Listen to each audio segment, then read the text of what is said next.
Welcome to the Cultaholic Wrestling Podcast. If you like a lot of wrestling on YouTube, join our cult. Ding, ding, ding. In the corner to my right, weighing in at far less than he used to, the Carlito Caribbean Cool of Drinking Huel. This is Ross Tweddell. You can tell it's lockdown, can't you? You've had plenty of time to script that bad, lad. Tweddell. And his tag team partner, the cutest man to wear a hat since Noddy, the Big Sam of Diddlers FC. Please welcome Jack, the Jobber. The Jobber. Cultaholic FC.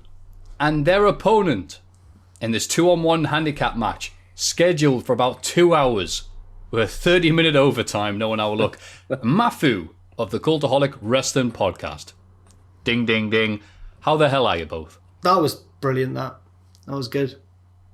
You've Good set the start. tone now, Maff. You need to get it every single week now, an introduction like that. You got plenty of time to write one. They'll all be that beautiful, just like yourself. Ross, we'll start off with you. How has your week been? I go to work, Maffew, as I said to you, on the weekend. I think we last spoke, and then I go home, and then I go back to work again, and then I go home the next day just the same. It is what it is at the minute. There's not much we can do. Is that? How are you doing? Same. And it's so weird. A friend I hadn't spoken to in months appeared on my timeline. So I sent a message going, "Hey man, I haven't seen you in ages. How's it going? How's life?" And he responded with that. I get up and go to work, and I haven't seen my friends or family in months. I'm like, why was I expecting anything different? What was I expecting? This is, I've been to Mallorca and back. You know, I'm outside. I'm like, no, of course I'm inside doing nothing, like yourself. And speaking of being inside doing nothing, Jack, how has your week been? Go on, surprise us. No, it's been the same. I don't know what to say. Yeah. Don't know. I've got no news. I've got nothing. I've got nothing to report. So, what do you want from me? What do you want? Yeah, that's pretty much. We're just going to stare at each other and do something. And Owen went to Tesco earlier. Apparently, God! Apparently, there's a new traffic light system, and he got told off by the security guard because he didn't realise. Traffic light system in the Tesco. Outside the Tesco, I'm guessing it's like if it's green, you can go in. If it's red, you've got to wait. Oh, I've not seen that. No, same, and neither had he, and he got told off by the man. He saw it. Owen disregards rules at every turn. Every single turn. Honestly, described him to me. He was like, got told off by the little security man. Oh. What size must that be if Owen's saying that? Look, leave me alone, Ross. I'm moonlighting. Well, there's no news in our world, but luckily we've got lots of wrestling news from our trusted news hound, Aidan Gibbons. Woof, woof, news. Start off. Report, WWE planning to have upwards of 25,000 fans at the rescheduled date for WrestleMania 37. So, nice knowing yous all. Jim Ross revealed... We won't be going. We'll be safe. We'll be all right. I know. We'll be all right. Yeah. All right, okay. People go, "Hey Matthew, how's life?" I've done nothing for a year and a half. Awesome. That stadium's like 80,000, isn't it? Something like that. That ballpark. Something like that, yeah. It's going to look like when 5 Star ran the Metro Radio Arena in Newcastle. Yes, it is. I'm waiting for them to come back. Yeah. Why should you be running in this environment and it just shows pictures from Joe Henry's Twitch? It's like, oh yeah, fair enough. Jim Ross, which was quite news, but I'm including anyway, was asked why Carlito didn't quite reach his full potential from inside the ropes, Mr. Kenny McIntosh. Quote, some perceive that he might be a little unmotivated, i.e. a little lazy. He wasn't lazy in his interactions with the fairer sex. He was a Hall of Famer in that area. Wait. That's right. Jim Ross exclusively revealed to Kenny McIntosh that the reason Carlito was so tired in the ring because he was having so much sex. I tell you, week on, because I've started listening to Grill and JR with Conrad, and it feels like every episode he outs, I don't know if that's the right word, but he exposes one of the wrestlers to be a proper shagger. I've listened to maybe 3 episodes, and Carlito is one of them. I've heard that one, and Edge as well. Apparently, Edge before Lita and all that was, top shagger and all that lads, all that stuff. Who would have thought that a group of athletic, handsome, famous men would be getting a lot of activity famous in wrestling terms, not not like The Rock. They should have done that with the advert. It's like, Stacker 2 helps you not only finish your workout, but the workout. Anyway. I tell you what, though, they mentioned The Rock's name there. Who was it? Adam who found the website where people who had sex with the wrestlers, talked about their game. Gave it was almost like reviews. Yeah, and talked about, because I never forget when Adam was saying, this lady here is reviewing The Rock's penis, and it's apparently long and thin. Just imagine that in Adam's voice. It's stuck with me forever. I'm sorry to hear that, Ross. WWE NXT is proud to announce the signings of Zoe Stark, formerly known as Lacey Ryan, Gigi Dolan, formerly known as Priscilla Kelly from MLW. It's like Gigi Allen. It's like Darby Allen. Is that what that's supposed to be? Gigi Dolan? Well, Gigi and Allen, just because she used to be married to Darby Allen. I don't know, maybe it is. Maybe. A massive fan of Gianluigi Buffon. Yeah. Cora Jade, formerly known as Elena Black. Okay. And unrelated, also Anthony Henry of Evolve said, I'm quitting the business, I'm retiring. And a few days later, it was like, I may have been signed. Not too sure yet. He's got a great look. He just looks like such a heel. Like he's so horrible and intimidating. Very good look. What a compliment that is in wrestling. Yeah. Oh, he's such a heel, that man. I hate him. You'll do well. Blue Demon Jr., the adopted son of the legendary luchador Blue Demon, is running for mayor of the Mexico City municipality of Gustavo A. Madero as a progressive. He is anonymous and says he will only reveal his identity to authorities if he wins. So on the ticket, it will say Blue Demon Jr. Nice. Mexican wrestling in Mexico is mad. How much influence it has. It's crazy. Like Great Sasuke in Japan, when he, I forget what proper part of the Japanese parliament it is, they were saying, you can't come in wearing a bloody mask. So he said, all right. So he trimmed a bit of his mask off, so you can see more of my face now. They're like, okay. After the Good Brothers and Simon Miller both announced that they were in the Royal Rumble, Adam Pearce went on Twitter and went, look, it's actually pretty simple. Those that have been granted the ability to simply declare entry into the Royal Rumble by management are free to do so. Those that haven't must qualify. I don't write the rules, I enforce them. Emoji of man shrugging. I like Adam Pearce, and I'm glad that he did that. But at the same time, it doesn't make sense as a rule. Because why would someone turn down a spot in the Rumble? It wasn't so much that. It was the fact that some people had to earn their shots and some people just declared it. Yeah, so some people in the eyes of management aren't worthy of a place in the Rumble, so have to earn it. Well, I get that, but it should be management saying this. There should be an announcement like, this person's in the Royal Rumble. I don't like when they go, I'm declaring for it. That means they've got an option. They can declare to if they want. Well, why would you not? It's the Royal Rumble. I don't know. Maybe I'm reading too much. It's not that serious, is it? You're right. Wrestling's fake. And Taya Valkyrie is finishing up with Impact Wrestling. But the main story to come out of Hard to Kill, no, it's not that. Impact Wrestling is still running pay-per-views. It was Ethan Page. Now, before I go and read into this, did anyone else see the match or the pay-per-view? Tom described it to me. Is this Karate Man? Yes. Right. I haven't had a chance to see it yet, though, but I've heard it's not what Ethan Page wanted it to be. No. They had a weird thing where Ethan Page's alter ego, just Ethan Page, going, I'm the Karate Man, and I'm going to act like a bad 80s karate hi-ya dude. He's been watching Cobra Kai. Yeah. And he fought him with green screen, and it did all the stuff you expect now from the cinematic masterpieces expected from wrestling during the epidemic. It happened, and you can tell Ethan Page is leaving, because as soon as this match aired, remember they did the Fiend Cena match at WrestleMania, and they cut to Titus going, what was that? Nothing. It aired, and then they cut to a backstage segment. The commentators didn't even acknowledge it. Yeah. Dino and Matt were like that.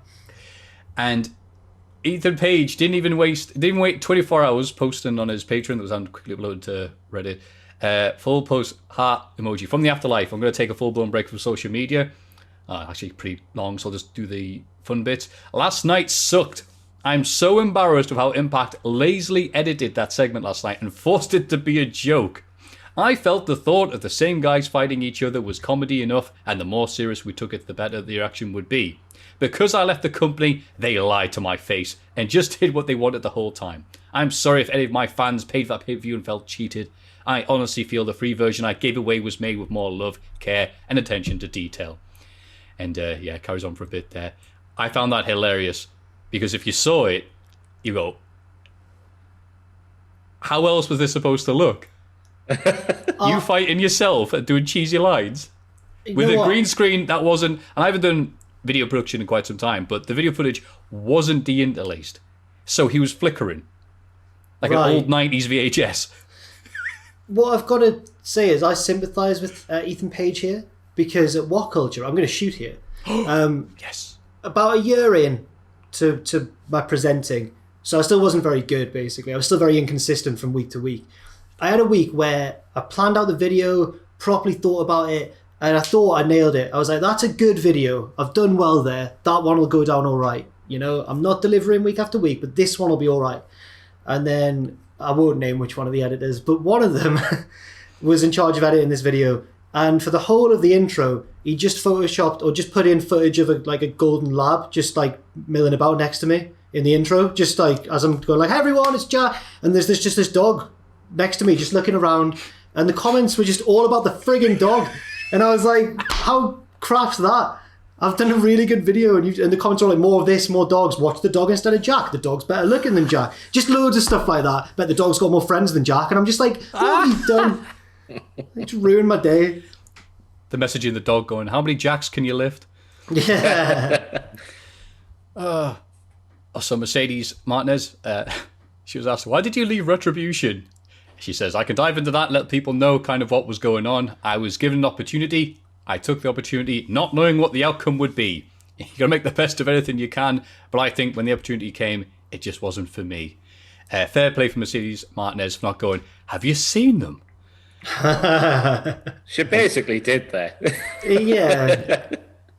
And finally, the most important news was, all right, segue. I learned this week, being a grown adult of 33 years old, SEGUE is supposed to represent all of the word segue.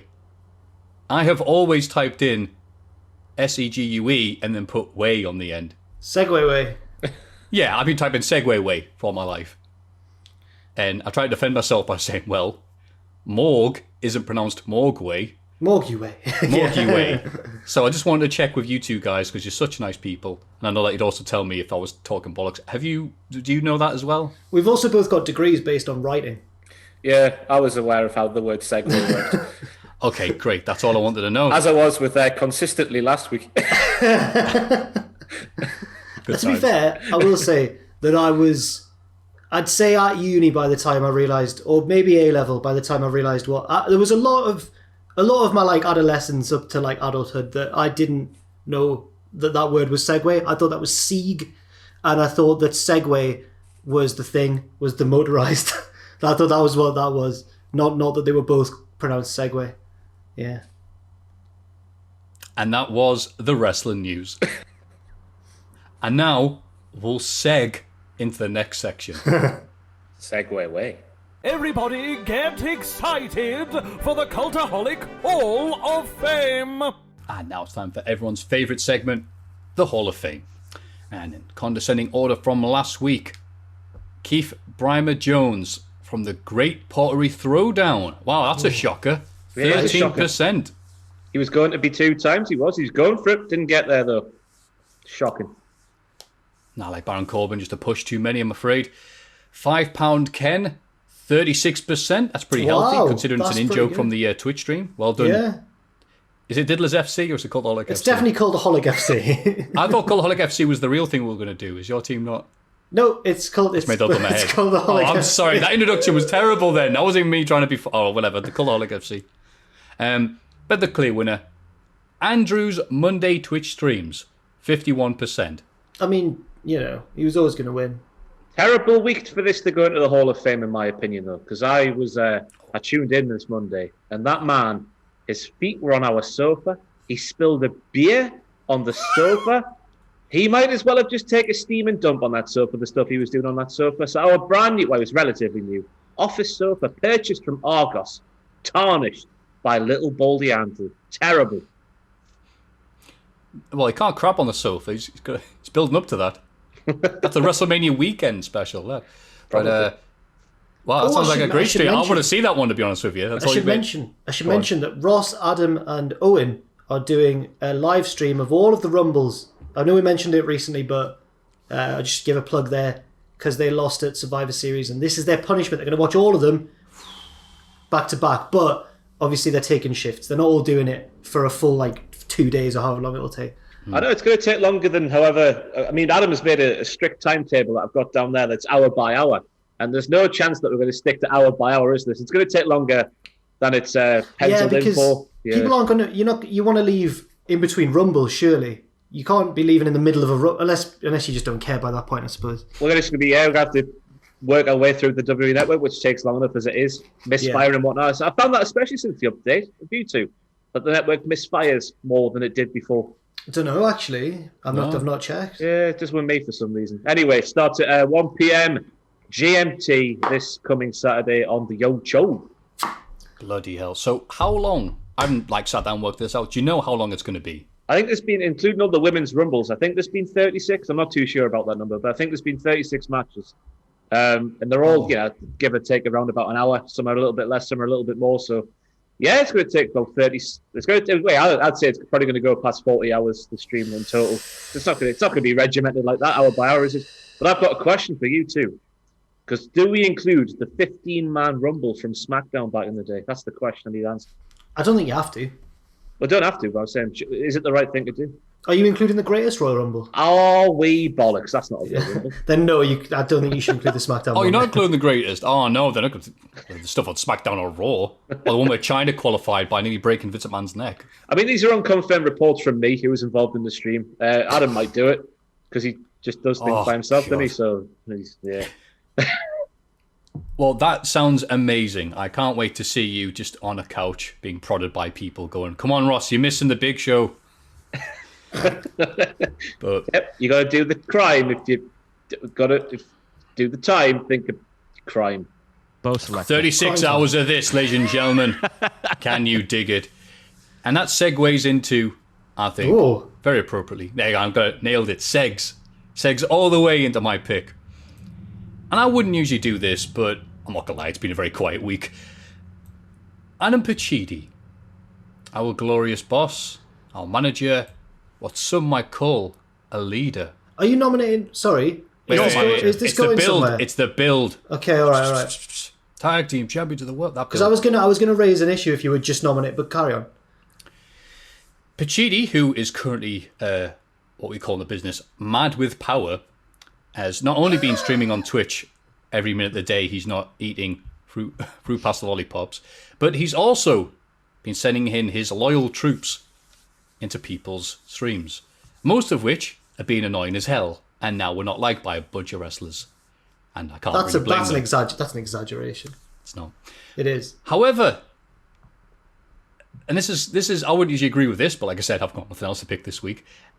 He did set his minions on Vince Russo's YouTube stream.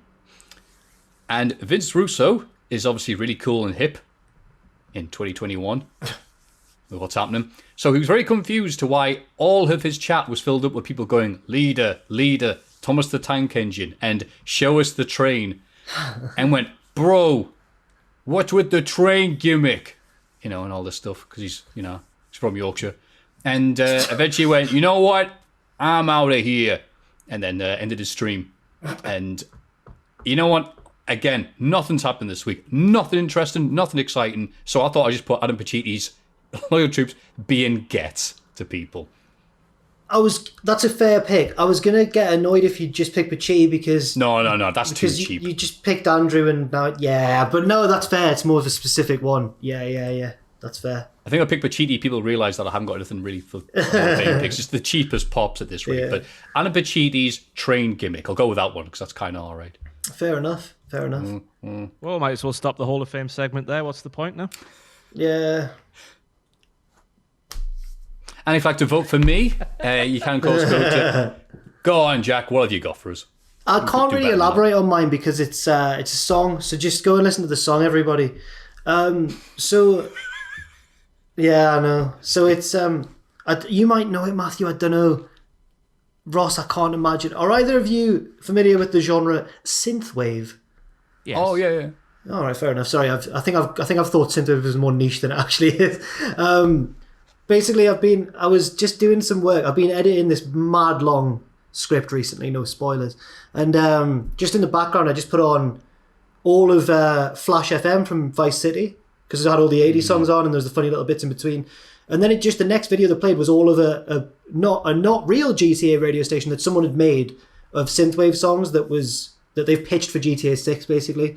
And that was really good. And I'm not usually into the genre, but there was one song in particular that I really thought was amazing, which is called One Night by Le Brock. So everybody, if you've not heard of it before, just type in Le Brock One Night and just, it'll blow you away. Really powerful. That's my pick though, because again, it's been a quiet week, and I listened to a song that I liked that I'd never heard of before, so that's my pick. Yeah, I think the Hall of Fame segment has been all right, considering with lockdown, COVID, and the snowstorms we have in Newcastle. It's nothing. There's nothing. It's rather this you doing Soundwave. Sorry, that's Transformers. Synthwave and the guy who pays me bills. Rather than go, well, what have you done this week, Maffew? Well, I've eaten some more cheesecake and I've listened to the One Winged Angel / Space Jam mashup about 30 times. Just might as well try with this. So yeah, very very nice synthwave. No, just that song. You should go with just the concept of synthwave like we used to. Because I'm not a big fan of it generally, but that song's amazing. Oh, okay. And I like the one that everyone knows from Drive. Oh yeah. Yeah. That's what it's called. The one everyone knows from Drive. It's called A Real Hero. Yeah.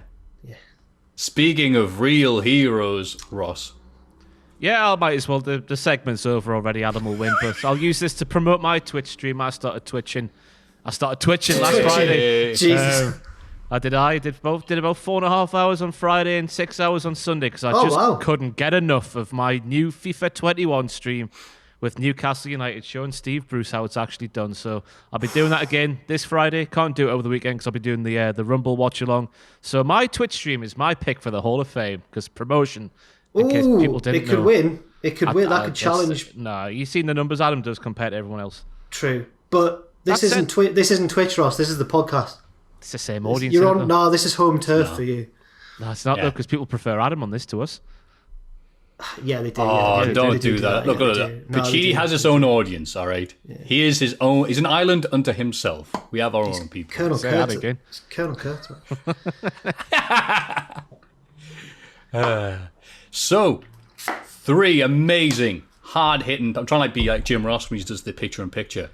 3 flame-grilled, stone-baked picks there for you this week. They were, of course, Adam Pachidi's... I should put it... train leader followers, because I have to insert what they say or I won't get a vote. The train leaders of Adam Pachidi. There we go. A specific synthwave song by Le Brock. One Night by Le Brock. That's One Night Ellie, by Le Brock. And then Brock. All one word. Ellie Brock. Which is French for the Brock. The Brock Lesnar, yeah. And Ross's pick is Ross's Twitch. Because you might as well get a cheap plug in there. Why not, eh? Why not? Lockdown, yay. So you can, of course, vote for any of those amazing picks. Could be any of them. Doesn't have to be the one that's going to win. By going to patreon.com/Cultaholic. This is This Week in the Wrestling. It's this bloody week in the wrestling. This week in wrestling. SmackDown aired and my stepmom sent me a lovely new wrestling COVID mask. What's on it? It's a bunch of pictures of Brock Lesnar, the Roman Reigns, and John Cena taking the rock bottom. It's a bunch of someone googled wrestling and put these all together, but my mum got it because apparently it went to charity. So that's very nice. I'll wear it on the stream because that'll make it hard to listen. But thank you, stepmom. So while that was happening, Jey Uso opened the show claiming that he is going to win the Rumble because he's bizarre. And he's going to head to Raw Beat Drew Goldberg. Bizarre. Good luck with beating Drew Goldberg. He then calls out Nakamura, who turned in a brave performance in the Gauntlet last week. Nakamura comes out and beats Jay with his old good guy theme. Yes. Turns out that's all they needed for Nakamura. Oh, go on. We need to mention that AK camera, because I was watching SmackDown and I thought I'd drop some acid or something like that, because I couldn't believe my eyes. It's an amazing experience to watch that camera going down the ramp. It's weird because it takes it out of you, because it doesn't look real. It's that more real than real thing where I go, is that the video game? Oh. Yeah, it does look like a video game because it's blurry in the background, but the foreground is as sharp could possibly be. And Richard, he goes, I think I've quoted him right here. I hope he's listening. He said that, however, whatever kit they've used to do that isn't too far away from consumer prices, whatever that means. just become readily available. Like next week, 8K Cultaholic podcast. I sometimes think like 20 years ago, TV, when I was a kid, you watched it and then you'd see something from like the 80s, you'd be like, wow, the difference is amazing. Nowadays, you look back at the 2000s, you think that was good? That's what we thought was good? So in 20 years from now, what's it going to be then? It's going to be madness. Sticking arms through the screens and give you a little tickle and stuff like that. Yeah. Can you be ruffle like, people's hair at the 2042 World Cup or whatever? Are we going to be able to do like point of view from like whoever's the England striker at the time and like see what they're seeing and stuff? It's going to be mad. I can freak out. It'll be like Jamie Carragher on Monday Night Football, won't it? We'll all, instead of a TV screen, we'll just all have VR headsets instead. When he does that, why does he hunch over? He's ready for action, isn't he? Defending. Yeah. Damn. Yeah. Billie Kay accompanies the Riot Squad to ringside for Liv Morgan versus Natalya. She ends up accidentally costing Liv the match. The silly Billy. Billy. That's good. Well done. Thank you. Thanks. Yeah, her name's Billie Kay. Aye. It's good though, because everyone wrote her off completely, didn't they, when they split up the Iconics? But it turns out that she's actually flourished, whereas Peyton stuck in that bollocks tag team with Lacey Evans on Raw. So Billy's always been the funnier one though. She has, but I still think they should have just kept them together. Yeah, they both have been stronger. Yeah. Yeah, just goes to show you never can tell. Baron Corbin faces Rey Mysterio with Dominic on guest commentary. Towards the end of the match, Corbin hits Dom, who tries to involve himself in the match. Rey tries to stop his son from interfering, and Corbin takes advantage of all the confusion to win. Backstage, Rey tells Dom he knows just the guy to help take care of Corbin. Ooh, who's it going to be? Shorty G. Oh. Oh, God. Join the Alpha Academy. Who's actually going to... It's going to be famous indie worker from the mid-2000s, Dave Mysterio. Might be Rhino. Get Rhino back from the NXT days. He beat Corbin once, didn't he? Or something? Yeah. The other thing, yeah. Who would be good? Samoa Joe. He'd be good, but he's on Raw. I'll tell you what, did we see that video of Corbin's American football days? No. When he gets into a bit of a fist fight with another player and he uppercuts the helmet off. Oh, my God. I know they go on about him being a Golden Gloves champion. But seeing it done, he's a hard man. He's a hard man. Why have they shackled him with such bollocks like this King gimmick on SmackDown? Let him be the hard man from the American football field. Fair enough. He should put a helmet on top of people and then uppercut it off. Just give me every week he does that. This feud I don't think it's been going on for very long, but it feels, when you started reading it out, I was about to be like, this has been going on for ages, but I don't actually think it has. The people on SmackDown, though, seem to think it has been going on, because they kept going on about how Corbin's got this weird obsession with the Mysterio family. Has he? And I was sat there thinking, that's Seth Rollins, isn't it? Yeah, Not yeah, Corbin. It was. He's going to blind him. No, wait, that was Rollins, and yeah. It's just like a relay race. It's just like, no, I'm just going to be doing the exact same thing you just have happened here. Sorry. I'm worried that every feud... Sorry, go on. I'm just worried that every feud Ray gets in is going to be like this exact template from now on. Yeah. Oh, well. He's only got another 30 years left, so... For some reason, Bayley now has a talk show segment called Ding Dong Hello. Ding Dong Hello! That'll Again, strike fear into the hearts of the women's division. I can hear Pacitti saying it. Ding Her Dong guest Hello. is Bianca Belair. Bayley challenges Bianca's claim of being the best and challenges her to an obstacle course next week, where Dave Meltzer will write that she didn't do it properly or something. She's not actually that quick, actually. I tell you what, though, out of a really strong episode of SmackDown, this was by far and away the worst part. Why is that, Ross?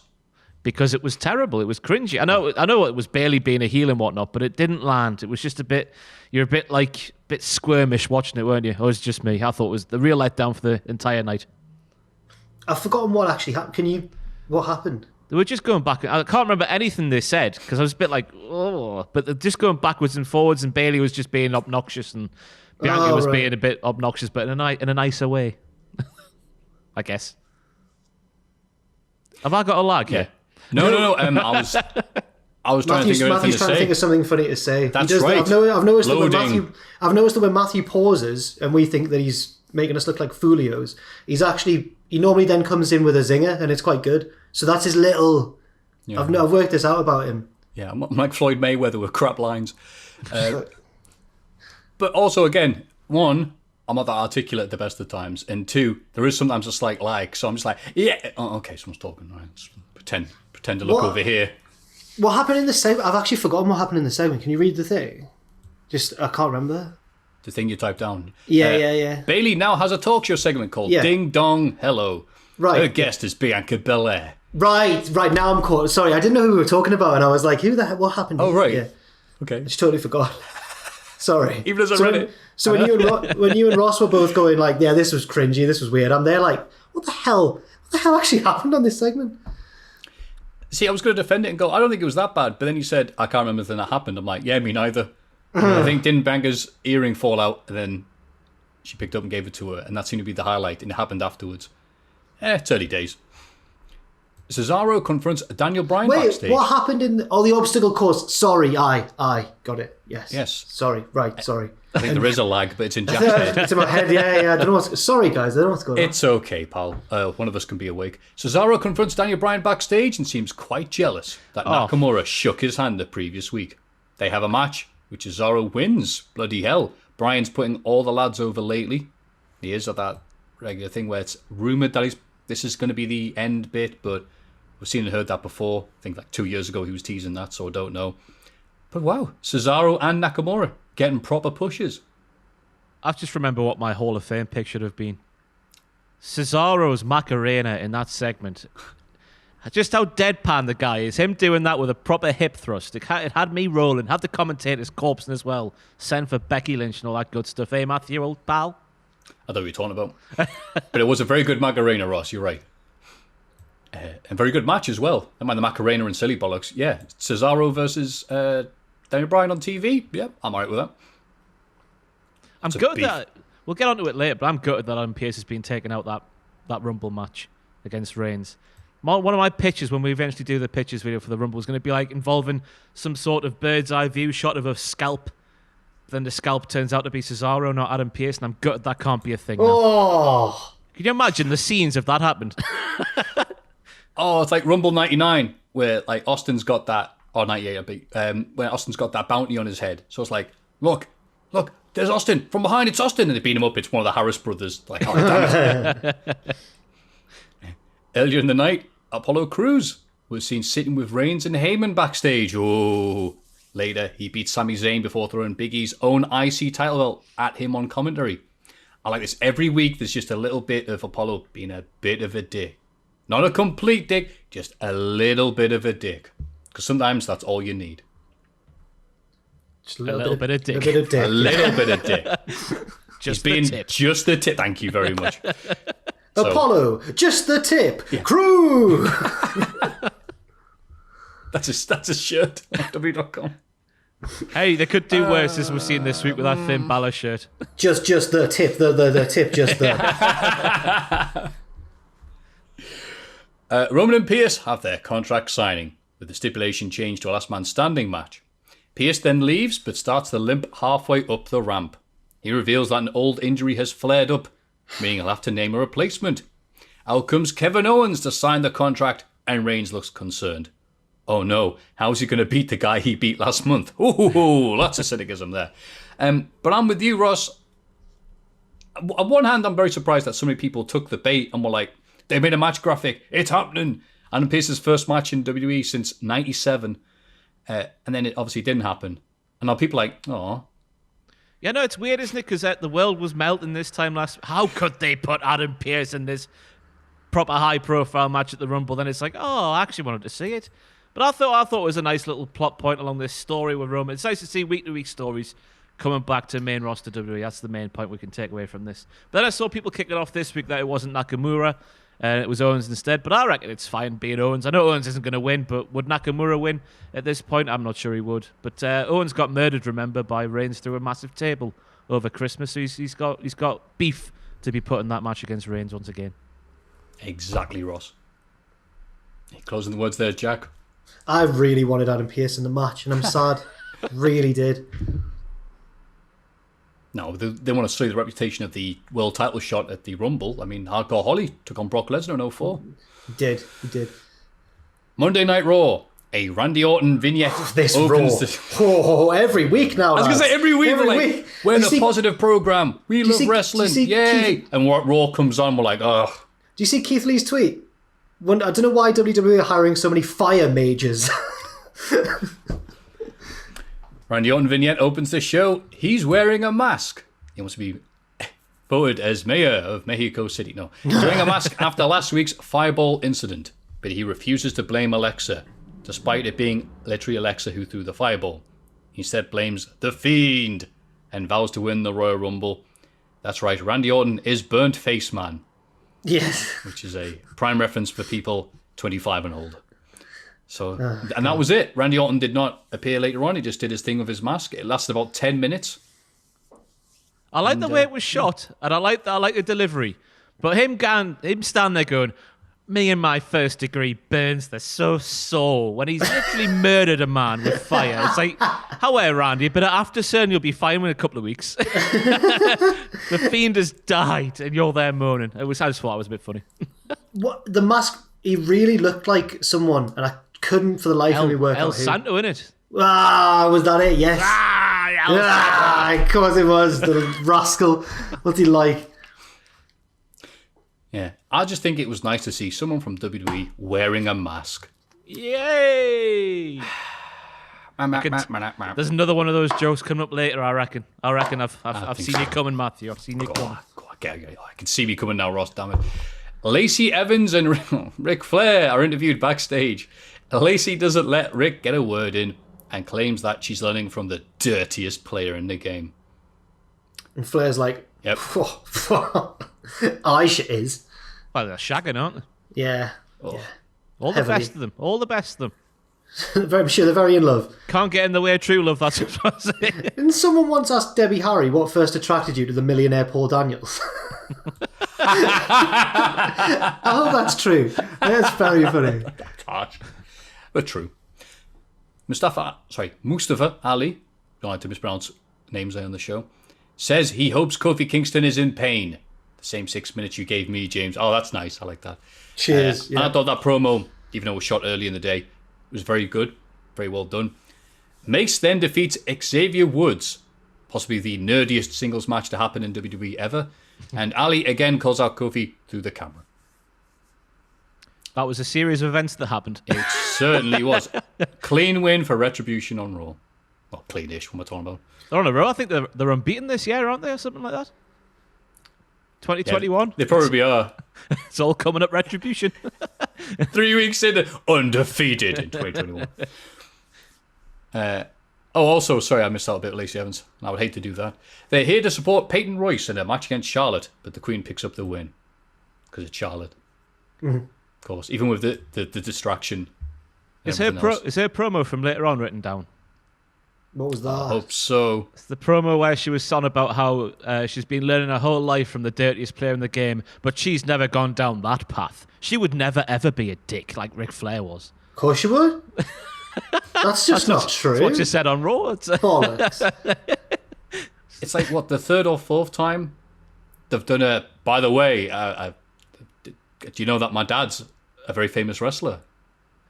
Followed by the...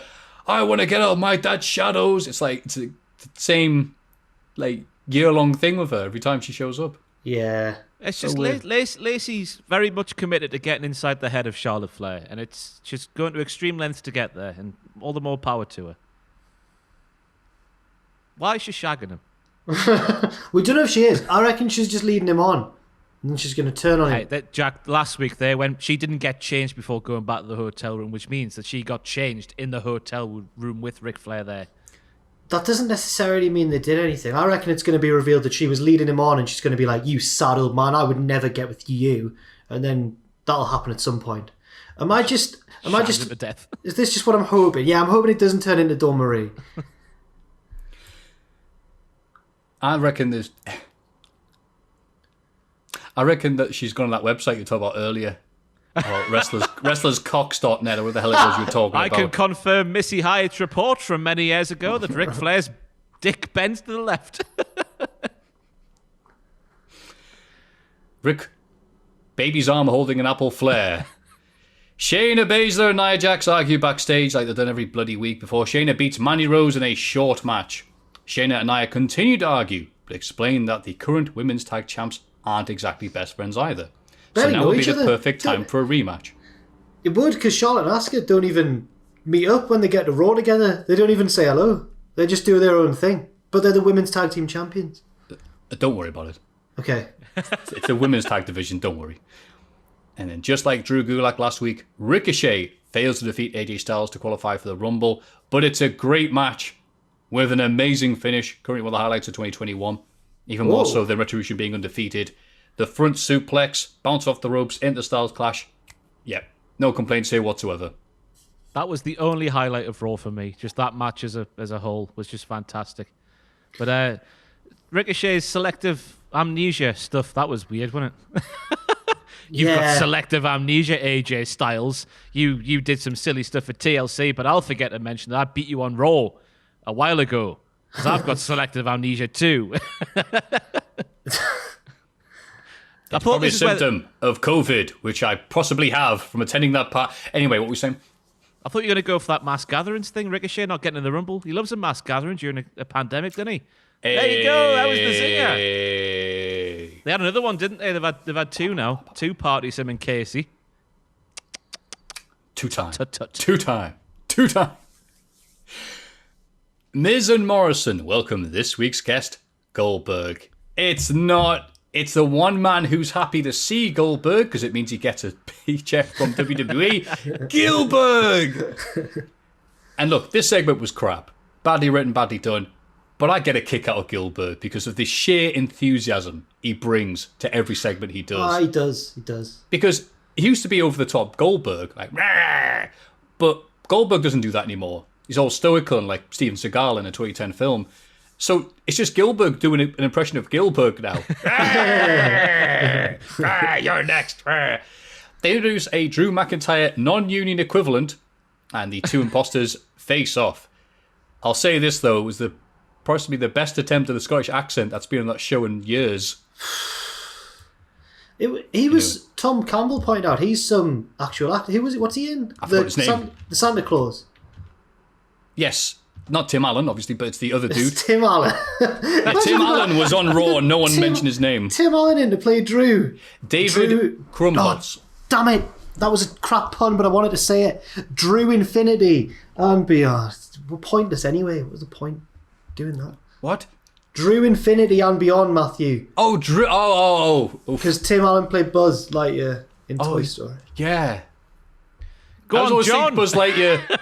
Oh no! Don't no! God. Get him on it again. He brought it home. He brought wrestling home last week. Did John? He did. With Charlie Ray Jepsen. He did. But is it a weird thing to think of Buzz Lightyear just being that's him? He's an actual actor. He's not voiced by somebody. It is weird. But then whenever you see something else with Tim Allen or Tom Hanks in, because as a kid that was the first thing I saw with either of them in. So then when you see them in other stuff, it feels wrong. It's like that's Woody's voice. That's not Woody. Tell you what I need to tell you, but I need to admit something.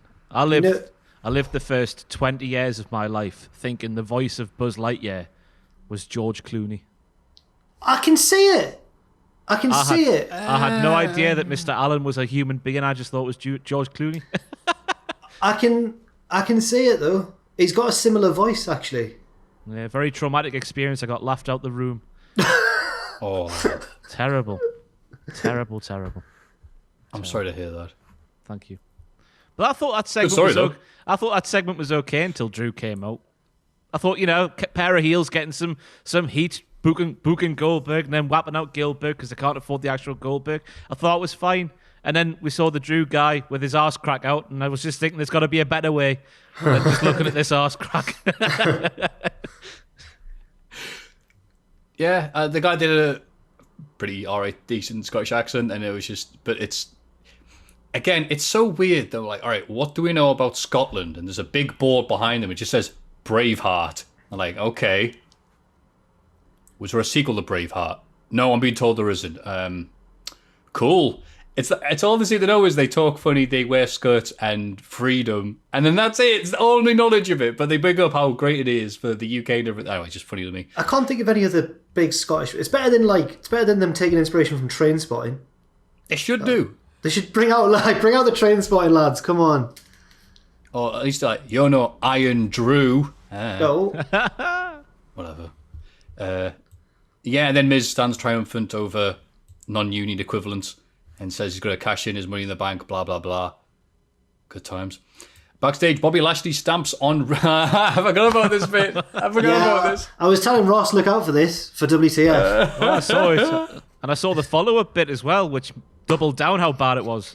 Oh, I don't know the follow-up bit. I'm excited. We'll talk about the first All bit. Right, yeah, we'll sum it up for people who didn't see it. Lashley, Riddle's backstage, and he's doing the Riddle thing where her business walked by, and Riddle's just like, dude, whoa, dude, whoa, what if crisps eat people, dude, whoa. And they're like, oh, go away.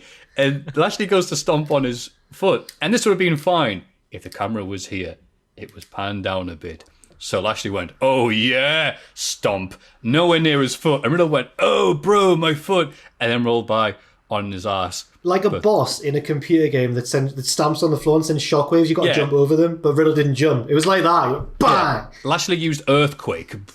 Yeah.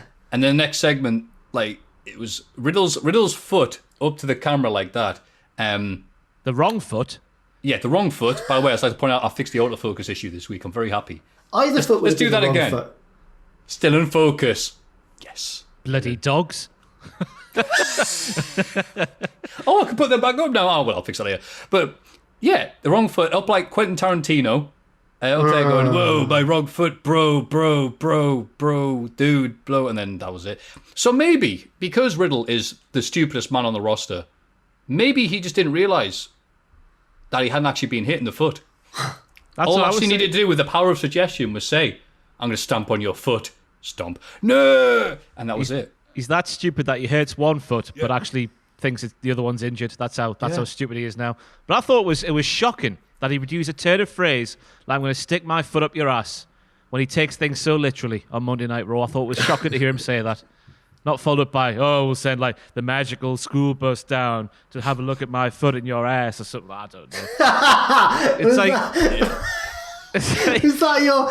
That's Stoner's in Ross's head. That's my Stoner voice eye. The magical school bus.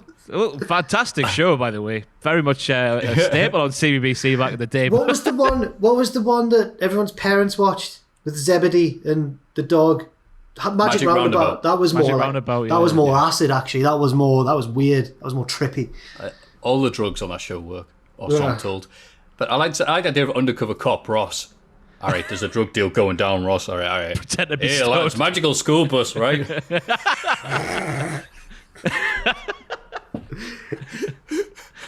Well, lads, you see how small the bus goes, like, it goes down the throat and all that stuff, like, want some talk. What were you doing? What were you went, hi-ya, really? I've just been thinking about Buzzcocks ever since. Hi-ya, hi-ya. Ethan Page, hi-ya. Me and Trekker. Right, let's smash a pasty. Magical school bus. Anyway, then Riddle kicks Lashley afterwards and runs while Shelton and Cedric continue to not get along. Blah, blah, blah, hurt business. Lucha House Party. You like the hurt business, you? Oh, now you're bored of them? I do, but we had such a good time talking about magical school buses, so I thought just move on. Like, who cares? But no, the Lucha House Party, my boy Lindsay and his pal came out, and they're brave and they're going to beat them, and I believe.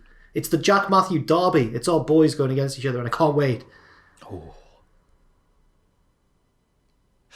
Jeff Hardy, that was me thinking of something funny to say, and nothing happened. Jeff Hardy and Jackson Ryker have another match, which Elias interferes in to cause the DQ. Riker and Elias argue, so many arguing teammates, which allows Hardy to get the jump on them.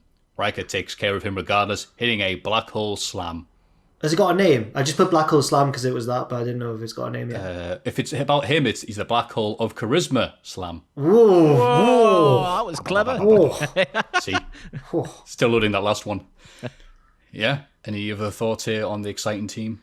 Just split up by the time I release this. Like you said, just that, every team, so many teammates arguing on this show. Nia and Shayna, Her Business. There was another one as well. There's not just two, there's more. Surely there's more. I can't have just made a fool of myself. There's more. There's definitely more. There'll be more. Yeah. There'll be more. It's really bad when there's arguing teammates, isn't it, Jack? That's the great thing about being the third wheel of the podcast. I can just sit back and watch. You're not the hold on. Stop there. Had away, lads. Had away. I feel like the podcast's a tricycle. Undercover Geordie Ross. I read magical school bus like. I feel like the podcast's a tricycle. Maffew's the front wheel, and depending on which corner he's going round, me or Ross become more important depending on what we're doing at that given moment. I feel like the podcast is, those things that people have on their desk, the clackers that just go backwards and forwards. No. I'm the frame, and you two are the hanging clackers just going off each other back. You love us tiffs every week, man. I just sit back and watch. A little bit awkward. You know what that is, Ross? Sometimes you only need the tip. Coming soon to Cultaholic Shop.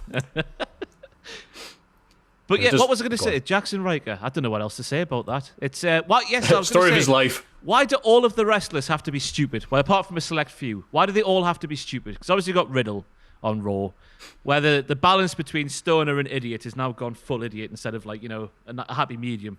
But now Riker not getting I want you to get involved, but and then go. Why do they all have to be stupid? Why? I don't know. Because the writers are stupid. Maybe. Yeah. That's the only thing. Because Raw stinks. Fair enough. And then you watch SmackDown and you go, oh, it isn't just WWE then, it's just Raw. Yeah. SmackDown's alright. I mean, it's worst, it could be forgettable. Is that because Vince has more of a hand, he's got more control over Raw, do you think? Or is it just the writers? Who knows? Well, who knows, yeah. Let's make up something. It's Adam Pearce. What a great guy. Writing everything on the show by himself. I was reading over the weekend that apparently Brian has a big role in creative full stop on SmackDown now. Yeah, maybe he's just a really good writer, booker. Yeah. Have Nakamura and Cesaro win matches on SmackDown. My God, Daniel, you're a genius. who against Daniel? Me, one of the greatest wrestlers ever. Yep, that works. That's a good idea, yeah, fair enough. On Raw, they look at the script going, he's mad. He's mad. Where's the fireballs, lads? Yeah, where's the fire mages? Earlier in the night, Alexa welcomed Asuka as a guest on Alexa's... How come I've forgotten this already? On Alexa's playground. Instead of interviewing Asuka, she talked to invisible folk and acted all creepy. Then they clash in the main event. The lights go down midway through, and Alexa does a quick costume change. Now she starts wrestling like she's Neo in the Matrix. And yeah, she was she knew jiu-jitsu. Yeah, Breezy takes care of the Raw Women's Champion, and she wins with Sister Abigail. But it's a non-title match, but she's spooky. Uh-huh. Yep. That playground segment has already won the award for the worst segment of the year in 2021. I'm convinced of it. And this is nothing against either Asuka or Alexa, because Alexa plays the... Oh, no. What's happened? It's all right. The Amazon device over there lit up. Mrs. Bliss is playing the role very, very well. But what is being written for her is absolute garbage. It's I was saying the other day, it's imagine if you had pals who didn't like the wrestling come round to yours, if we didn't have lockdown and all that. And you go, my job's actually quite good, lads. You shouldn't be ashamed of me to be your friend. Wrestling's actually not that bad. And then you'd flick that on, right? You'd flick that on, and you imagine what would happen. And I know I shouldn't be saying that, but this is what we should be. Wrestling shouldn't be something that other people look down on. But you see segments like that, and other people would look down on it because it's that bad. She was also the other one in the Bailey "This Is Your Life" segment. She gets this sort of stuff, yeah, and she does her best with it. It's not her fault, but. It is the writing, because she is fantastic, but it's just the writing is so bad. She's one of the best actors in WWE on the roster, but she gets given some bad material. See, I'm someone who is all right with the different stuff in wrestling, the Invisible Man and the Orange Cassidy and all the other stuff. And when my mates used to mock me. My wrestling mates used to mock me, and that's bad. Because as Rossi just said, if your normal mates are mocking you, it's one thing. If your freaky wrestling friends are mocking you, like, that's it. Because I said, I like The Fiend. And they went, what? Maffew, you all right? The Fiend? And I went, well, WWE bad. I'm like, no. Like, I like the Firefly Funhouse stuff. I like those little bits. And this is just before you had those epic crap matches with Seth Rollins. So I'm like, maybe they saw something I didn't. But I'm all right with that stuff when it's done all right. The Alexa Bliss stuff is just so, like, Hollywood trying to do a scary indie thing, and then the lights go off, and then she's Super Alexa. Mrs. Bliss. Mrs. Bliss. It's a thing, because I love the stupid bollocks in wrestling. You can name it all down the years, but there's a fine line between, like, the charm that only the silly bollocks in wrestling has, and then what the Alexa Bliss stuff is, and it's I don't know what it is, and it's all subjective, isn't it? Some people liked it, some people I'm one of the ones that didn't, but it seems to be happening every single week on Raw now without relenting. Well, plus another thing, they did this with Miz and Morrison and the New Day, I think last week. Yeah. If you're gonna have all these wacky characters, it's fine, but you've got to have, as we said last time, the Morecambe and the Wise. Yeah, you need a straight man. Yeah, you can't have two Morecambes. Doesn't work. No. So Alexa Bliss trying to put off Asuka, who already comes to the ring with her mask and she's sauntering, she's already really, really over the top Japanese and all that stuff that she does. It doesn't really work. You need like someone bland and boring. Lance Storm, Alexa Bliss, the segment would have been amazing. But it just doesn't work, which is like, whoa. Yeah. Asuka's more over the top than Alexa Bliss. Asuka's, yeah, she is, yeah. Anyway, we turned into a bunch of grumpy old men, so let's move on to AEW Dynamite for a different type of complaining. Like the Fuse. Yes. Hangman Page and the Dark Order team up to beat Chaos Theory in TH2 after Luther threatened to ruin Brody Jr.'s birthday. But then afterwards he showed up and went, my birthday was 3 days ago, you idiot. And and afterwards, Dark Order popped the question. John Silver got down on one knee, and he was the same size as me, and asked Hangman Page, look, Hangman Page, you've got beautiful hair. Are you going to join the Dark Order? And he went, I looked at, he can't. And it still did he said yes. He was like, oh. The parade that started to come out of the tunnel, and the Dark Order were like, get back! Oh, he no, said lads, no. Lads, it was so good. Throw the X. But then it quickly became very heartbreaking, actually. They have turned the Dark Order around so well. Yeah. Because they were like, grr, we're mean and scurvy, and we're going to ruin AEW. And people are like, you certainly are, you're bloody awful.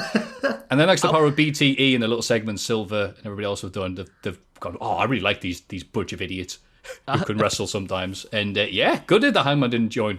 I was just going to say, I was watching one of the pay-per-views he uploaded to YouTube last year when the lockdown happened the first time.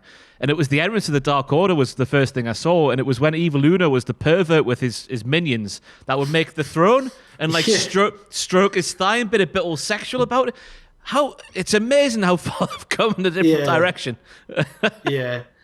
And the great thing I thought about this as well was the bit where Hangman was like, I can't join. And then he gave his reasons for it. And you felt really sorry for him because he's been hurt before in the Elite. And he was like, I just think I'm better on my own.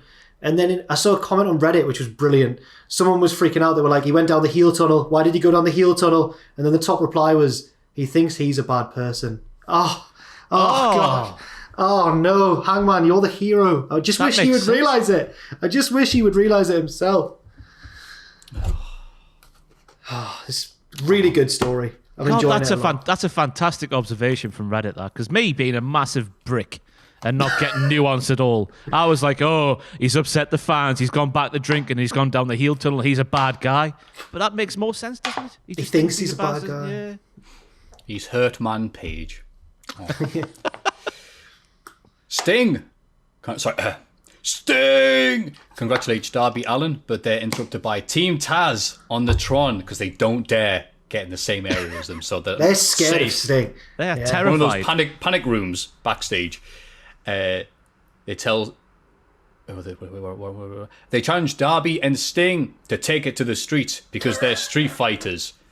And I resisted the urge to say anything there because I'm a good lad. And they accept we're going to have a street fight between some lads in Team Taz and Darby and Sting. Well, excited. Ding. Big ding. You all right? It's ding. It's ding. It's the big bell. Ding just accepted, but we don't really know what it is yet. Just the ding. Hey, they accepted, but we don't know what it is yet. I'm guessing it'll be something that can hide Sting's flaws a little bit, which is good. Yeah, proper cinematic stuff. It was nice for Sting to take over 2 months to congratulate Darby. Yeah, and nice for Sting to actually like do something now. Like, I'm pleased because I was getting really quite sick of him just coming out and Taz running away and going, the snow! Now at least something's going on. It was just great. It's like, I'm not scared of you, Sting. Snow.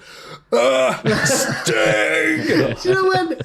That reminds me, the bit of that opening match where Luther got slammed into the cake. For the rest of the match, he's just in the background on the stage, just melting because of the cake. He's like, and his voice was not... Has anyone heard Luther talk before? He sounds about 20 years old, doesn't he? Hey, what's up, dudes? Just been on the Magic School Bus. But, sorry, yeah, I'm glad that Sting's doing something now. The backhanded comment of this, Sting did something. It's been 3 weeks. Also, 2 little bits of Taz news. They took down AEW Dark on YouTube to make some changes to remove some questionable Taz commentary, which annoyed me because it's the best thing about AEW Dark. I mean, what the hell? It's like a cheese veneer cheesecake. You're not going to have Taz talking silly bollocks. Something about playing the skin flute. I don't know. I wasn't there. But the other thing, this week sadly saw the demise of Paul Wieland. I'm probably mispronouncing this. I'm sorry. Paul Wieland's an early 90s UFC fighter. The polar bear. Oh, good. You remember him. The polar bear who had an infamous moment in ECW with Taz. He was brought in 96 at the period of, well, believe it or not, Taz had his team Taz back then, all surrounding him and tell him how great he was. Wrestling cyclical, I guess. And they brought in the polar bear to take on Taz, and it was going to be a match fake and everything like that. Paul then allegedly got cold feet about a week or so before the event happened, and thought, I actually feel bad about wrestling a fake ass wrestling match. I'm a big old real fighter, and they were panicking what we're going to do. And apparently the story is Taz went, let's do it for real. Let's fight for real. Whoa. Apparently it was very briefly considered. This is all like Power Slam Wrestling Observer stuff from 20 years ago, so probably it's all bollocks, but let's just go with it being real. Yeah, they were going to go with it, and then eventually they relented and Paul wrestled. And they were still worried that he was going to shoot on Taz and just kill him. Yeah. That they had like wrestlers surrounding the ring just in case. In the first lockdown, I watched some of the... I did like the month's free trial for UFC Fight Pass because I was just really bored. I watched I didn't want to watch the modern ones. I wanted to watch the old crap ones. And obviously in the first tournament, you've got like a sumo guy and it's just like the cast of a fighting game. There's just all different types. Because mixed martial arts was legitimately just a mixture of different people who did one thing. Now it's people who can do everything.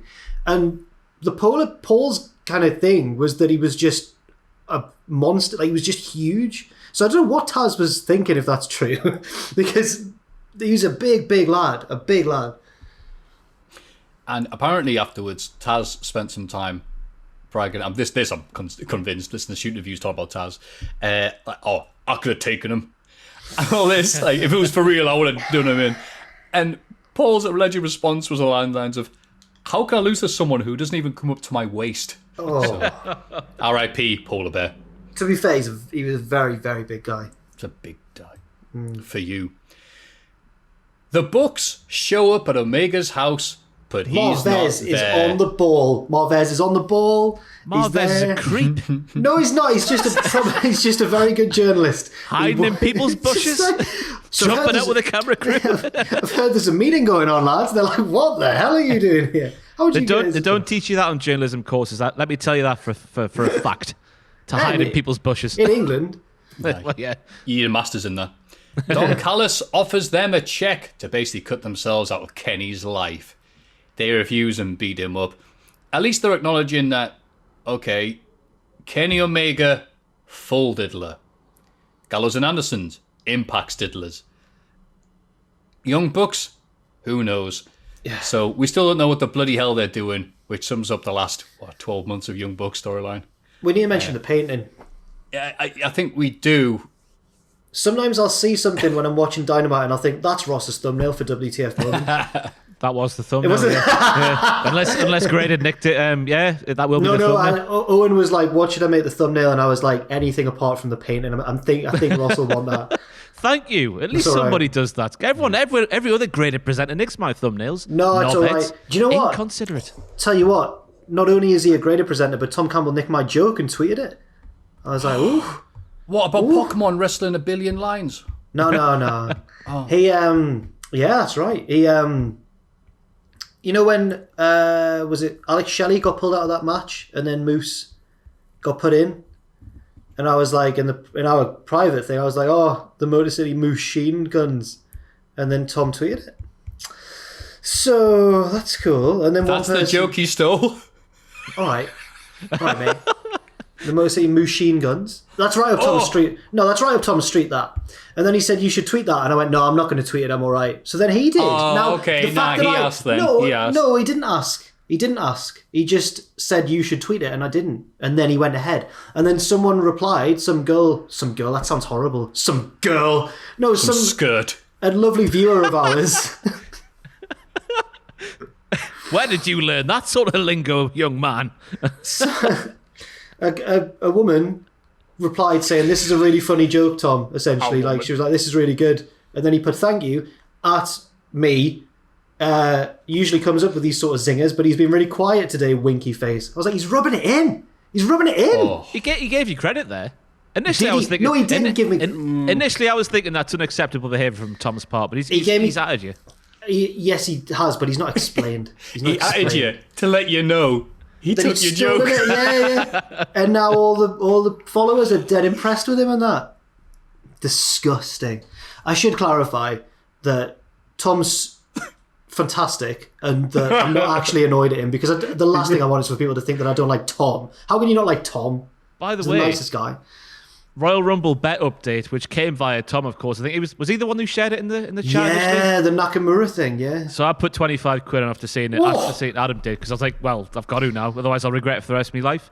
Currently, I could cash out for £139.21. Do it today. I'm not doing it now. Do it. Wait until Rumble Day. Hopefully that'll be up to like 200 by Rumble. It might Day. go down if he's chances of him. No, my odds are fixed at 100 to 1. But can't the cash out amount differ? I've got no idea how it works, Jack. I feel like if, say, like Nakamura breaks his leg tomorrow, then I think you'll cash out for like 2p or so. I think it can fluctuate. I'm going to bet that you can't break a leg via surfing, which is all Nakamura does apparently. No, I'm not saying he's going to break a leg, but I'm saying that I don't think, because I've put a bet on as well. Don't bet on wrestling, everyone, but I've put a bet on as well for Daniel Bryan to win the Royal Rumble. I've gone against the office line. I put a secondary one on when Drew got COVID. I put Goldberg to win the Rumble, stuck a $5 on. Obviously, that match got made last week, so I cashed out straight away, got my $5 back. Nice, yeah, that's good. That's good. Tactical betting. No, I just feel like everyone's gone a bit mad in the office. Like, I'll happily hold my hands up if Nakamura doesn't win, and I'll be like, fair enough, everyone. Tom, if Nakamura does win, and be like, you all right? I don't think he's going to win. I just think you got to get on those odds when he was 100 to 1, don't you? Get some money back, yeah. And when you all go out for your fancy meal with your winnings, you don't need to invite me. I'll be like, all right, fair enough. When I get my McDonald's delivered to my flat to eat on my own. We can't. I forgot that we can't have social interactions. It's all right. They'll send an invite to you, and Tom will come. Then he'll at me in a picture of your dinner was delicious, winky face. But what were we talking about there? Yeah, we went on a bit of a tangent. I like it when that happens on the show. AEW, well, AEW's the Omega House with the painting of themselves. Oh yes. And Kenny Omega basically is an insane, crazy person from an early '90s comedy, where Don Callis has shown up and he's what's the word I'm looking for? He's making him bad. Yeah, he's accentuating his dickness. Yeah, he's. Yeah. But that portrait, remember that promo that Jake the Snake cut? More than just the tip. Do you remember that promo that Jake the Snake cut about him managing Lance Archer was simply down to getting turned down by watching Lance Archer beat up men? That portrait then gave me similar vibes from Don and Kenny. Not to set the cat amongst the pigeons or anything, but you know. I just thought it's not even that Don looks as big as Kenny. It's the jeans that really disturbed me for some reason. They're both wearing jeans, no top. It's like that Ahmed Johnson picture from the mid-90s in his denim hot pants. Not just painted in. Oh, God. He was so proud of them. His interview was like, yeah, look how great I look. He did look good. You're not messing with him. But can we talk about Can you make sense of the camera bit? Because obviously he banishes that creep Marvez down to the dungeon to get stretched by Nakazawa in the dungeon. By Stu Hart as Brett records the audio on his tape recorder. I feel like what was meant to happen is they've gone, right, we need this bit where Don Callis offers the check to the Bucks. We need that to seem really underhanded and private. So we need some kind of way of filming it without breaking kayfabe. But it did come across a bit contrived, I will say. It was dumb. Just call it what it was. It was dumb. We're allowed to say it's dumb. Sorry, TK. And yeah, £5. I thought it was great. I'll tell you what they could have done, though, which I thought they would have done with, Callis' connections with Impact. Get the old fly on the wall camera back. That was so good. That was one thing TNA used to do so well back in the day, was the fly on the wall camera that the wrestlers didn't know was there. Where was that? Marvez has got that in his own house, the creep. He could have had that set up in Kenny Omega's through the window or something, I don't know. I just had the thought of a pre-show, a cold open where Marvez sneaks in like Mission Impossible into Kenny's house to bug it. It'd be so good. Yeah, it was a weird segment, but it's that type of weird that AEW seems to do all right with. I'm liking Kenny Omega because I like the fact I know I'm supposed to be booing him now. Yeah. After a while. It's like, I think we said before, very convoluted, long ways. AEW's great, but I don't like the fact that people... It's almost like we're talking to comic book people, and you're like, all right, cool, I'm watching the show. What does this mean? What's he...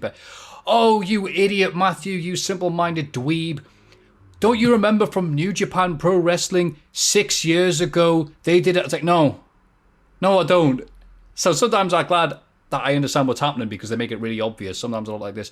But also, the Young Bucks, they're kind of good but kind of bad. But I love the, really relatable babyface bit where Don Callis tries to pay them off with a massive check. And the Young Bucks, the relatable Young Bucks go, we made that last week. Like, now, cool. I think we've talked about this before. Because we're English, do we find the Young Bucks more heelish than Americans would? Because England's not about... Because in England... In America, being a winner's good. Then in England, being a winner's like, big head. Being a winner is all right. Bragging about being a winner is bad. That's what the Young Bucks do. Yeah. So, I think the good point there, Jack. Good flips. Anyway, we'll stop talking about this. It'll be 3 hours long. Cody Rhodes faces Pretty Peter Avalon, his real name, but is distracted early on by Jade Cargill. He still picks up the win. Nice to see Peter Avalon doing something. Mm-hmm. It was a weird finish because I knew what they were going for, but he had a competitive match. The figure four and the Cody Hulk up and everything else he does there, and he just slaps him in the face a few times. He goes, that's it, I quit. He goes to slap him. Oh, no, he wanted to save his good looks, Maffew. That's why he wanted to tap out. The submission was no issue, but you kind of hurt the moneymaker. Yeah.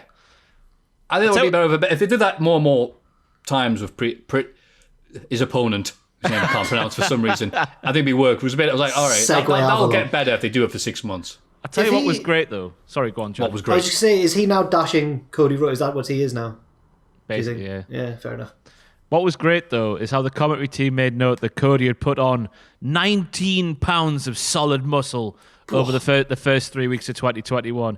Yet little Pretty Peter reversed the figure four. They did a double clothesline spot where they both knocked each other down. All these muscles, they're just for show, aren't they? They do nothing. Disco muscles. Yeah. I'm doing the Go Big show after this, muscles. Moxley has his first match since losing the title. He beats Nick Comoro, his Dynamite debut. I can't remember what... Is it Comorano? Comorado. Colorado. Commodore 64. And he's an AEW Dark regular, so it's good to see him because he's a big, hairy, beefy man. And John Moxley's wife said something about, wow, look at the hairs on the boobs on my husband. Wow, he's going to be the hairiest man in this match. And then he came out and goes, oh, never mind. And cuts a promo on Omega and the Good Brothers. He's not really doing anything yet with his feuds, but he exists and he's great. And I'm happy with that. Any other thoughts?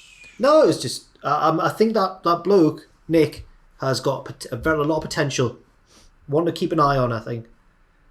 He was a throwback, wasn't he? Like Hercules Hernandez and Brody, and I said Brody Lee there. Bruiser Brody had a kid, and out he popped. Mm-hmm.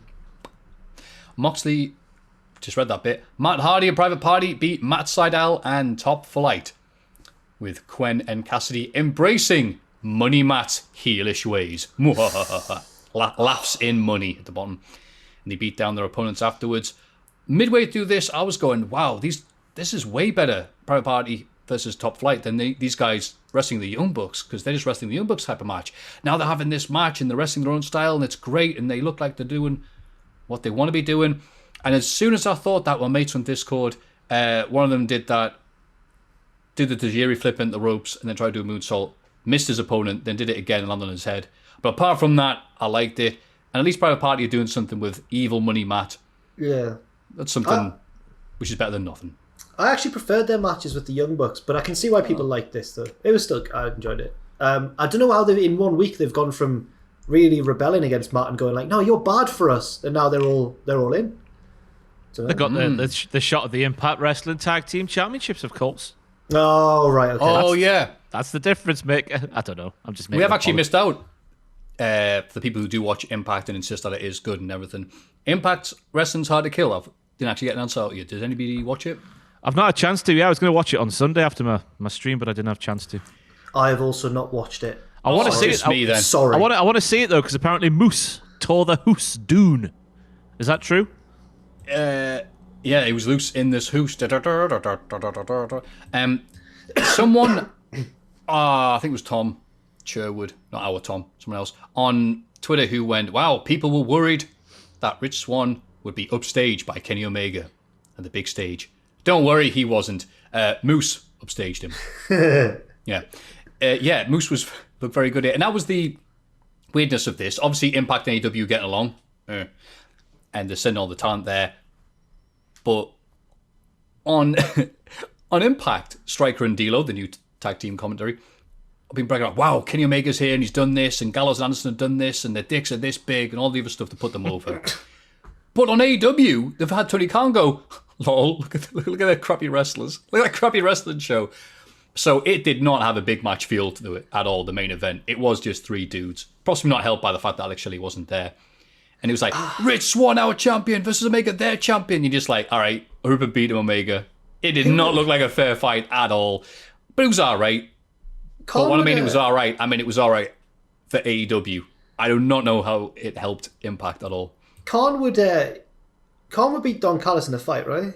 I want to see the that. arms on him, Yeah, that's what I'm thinking. And he's younger.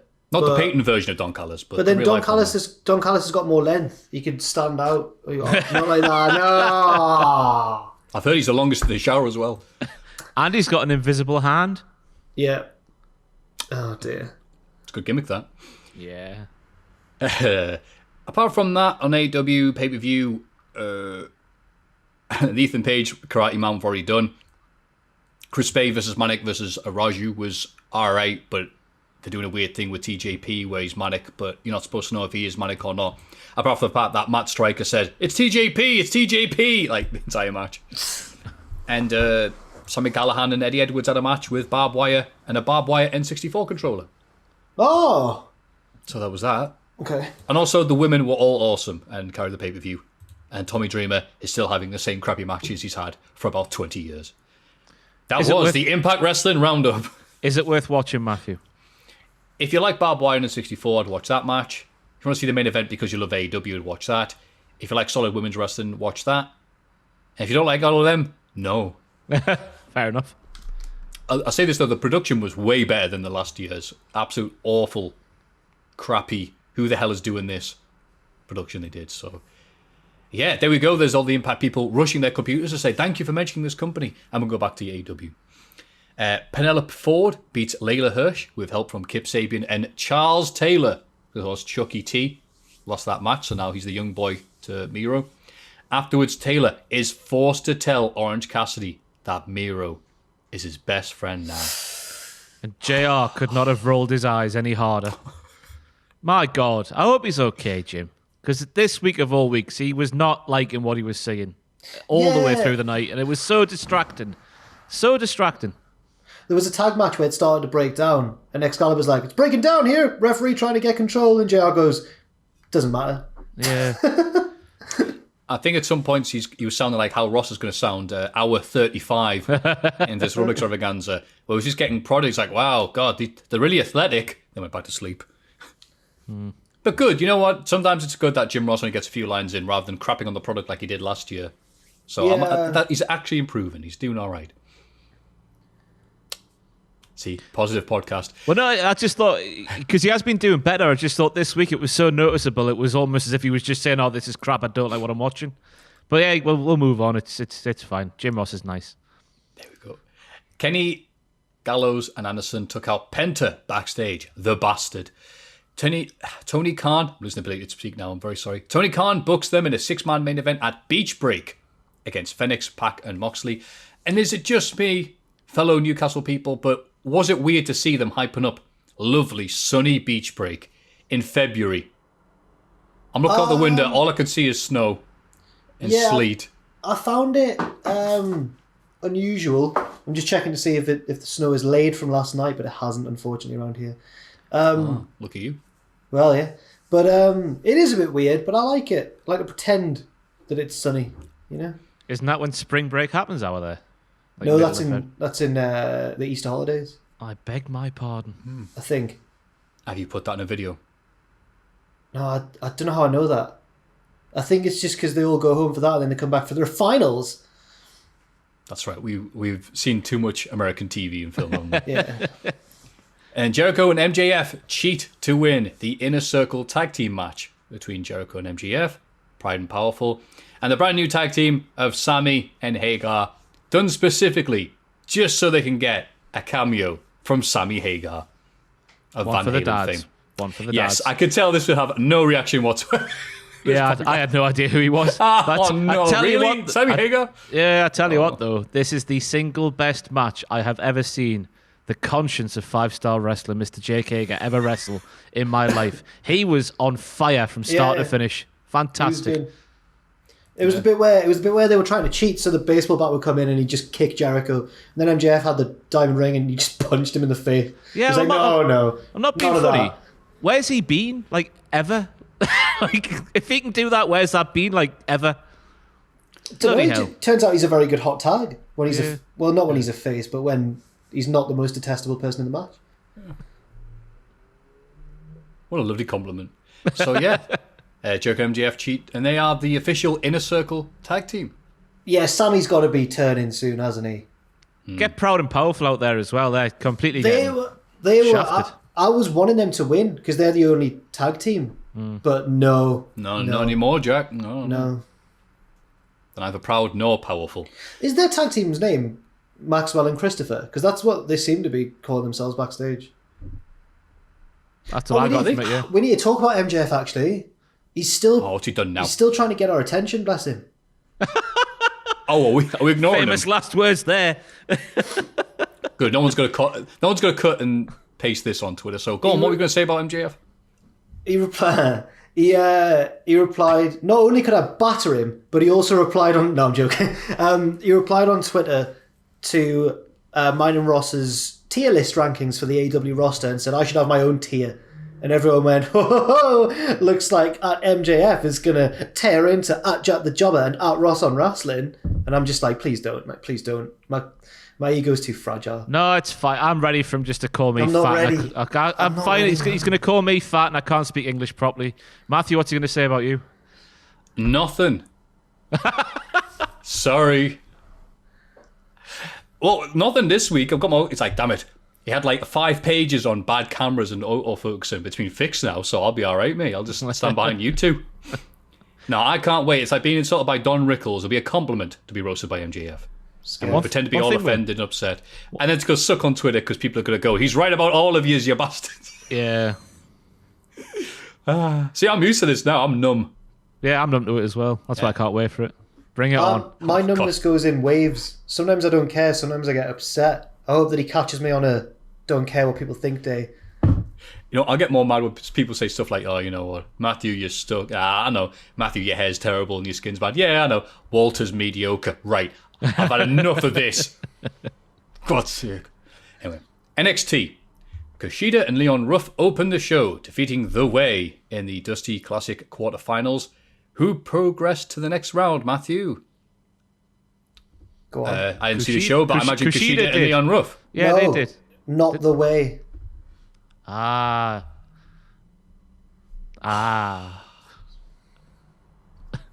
You've got me, Jack. Yep. I I am not cool. No, But guess what? I may have not got that reference. reference, but I knew who Sammy Hagar was. Yeah. Laugh it up, fuzzball. Karrion Kross squashes Ashante the Adonis, who beats up his partner Desmond Troy afterwards. Here, who are all these people in NXT? I was like, what? Because a lot of the names that they're using now really have blended into one for me, and I don't know who half of them are. I remember speaking about Ashante, Yes. the tier ranking with Tom. He's appeared on 205 Live. He's also appeared on NXT. He is signed to WWE. He is a wrestler. Yeah. I remember him cutting it was a really charismatic promo package he did when he first signed, and I don't think had his name changed then. Was he known by a different name and it got changed to Ashante? I think it wasn't him, but it was Desmond, who I think used to be Denzel DeJournette or something like that. With his weird singlet. I remember them when they had more distinctive names. I guess Ashante the Adonis is quite distinctive, but still.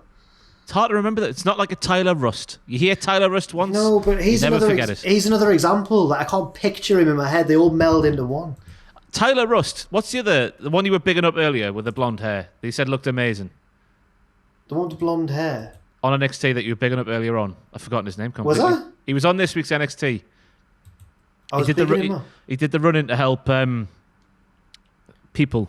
Oh, I wasn't bigging him up, but that's Kurt Stallion. Yeah, he looks like Tyler Rust to me.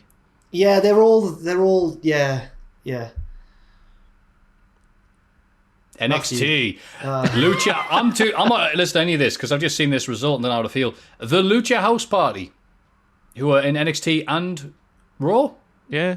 right? It's the same lads then. Yeah. Yeah. Okay, because there's only 3 of them, so I don't know how they could do the mix and match thing. Beat Imperium. They just wrestled 2 matches, and they did. Go on.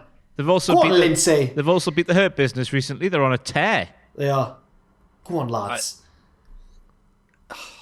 Imperium. Lucha House Party. Aye.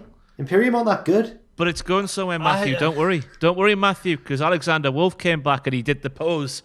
And that's leading somewhere. That's what that meant. I don't know what that was. Alexander Wolf returned. Oh, Yeah, he did, yeah. He just looked angry at the top of the ramp going like, how could you lose to these pair of knackers? What you like, eh? And he just did the pose and then the other 2 lads did the pose and that was the end of the segment. he's right. Yeah. He's exactly right. How dare you? Because I imagine Maffew still has a grudge against Alexander Wolf because he made everyone feel sad in Germany. Ooh, our did. special thing's not the same anymore because WWE have got their claws in. What am I doing? I'm trying to annoy... What am I doing here? that's pretty much it, yeah.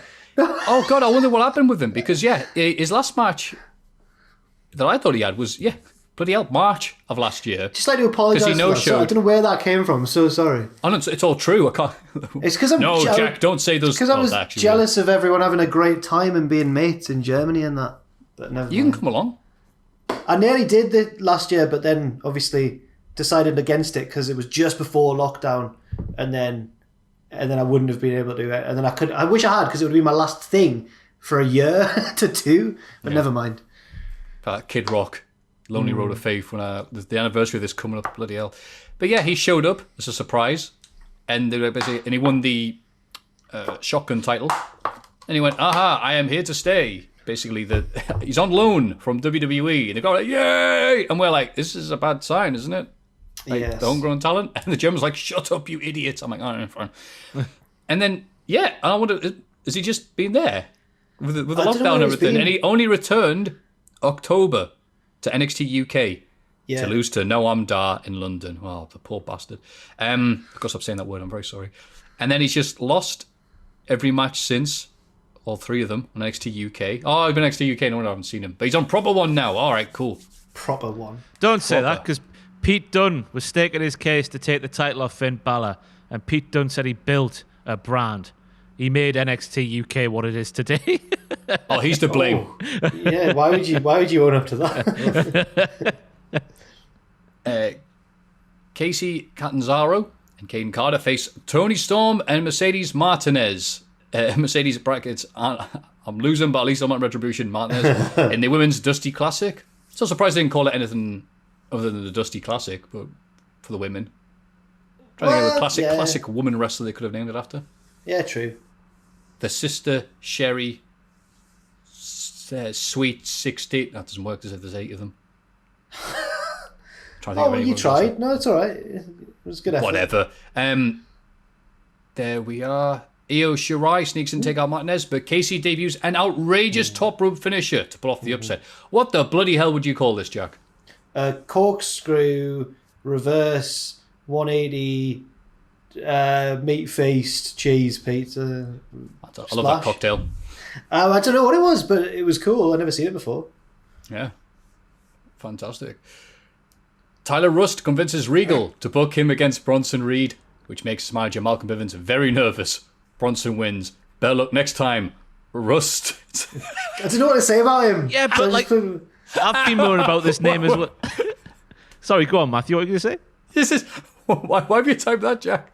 I don't know. I was just writing these out today, and I was like, what the hell do I say about Tyler Rust? But Bivens debuted a new catchphrase, right? Which makes the name not too bad, because Tyler Rust is, and I quote, a diamond in the rust.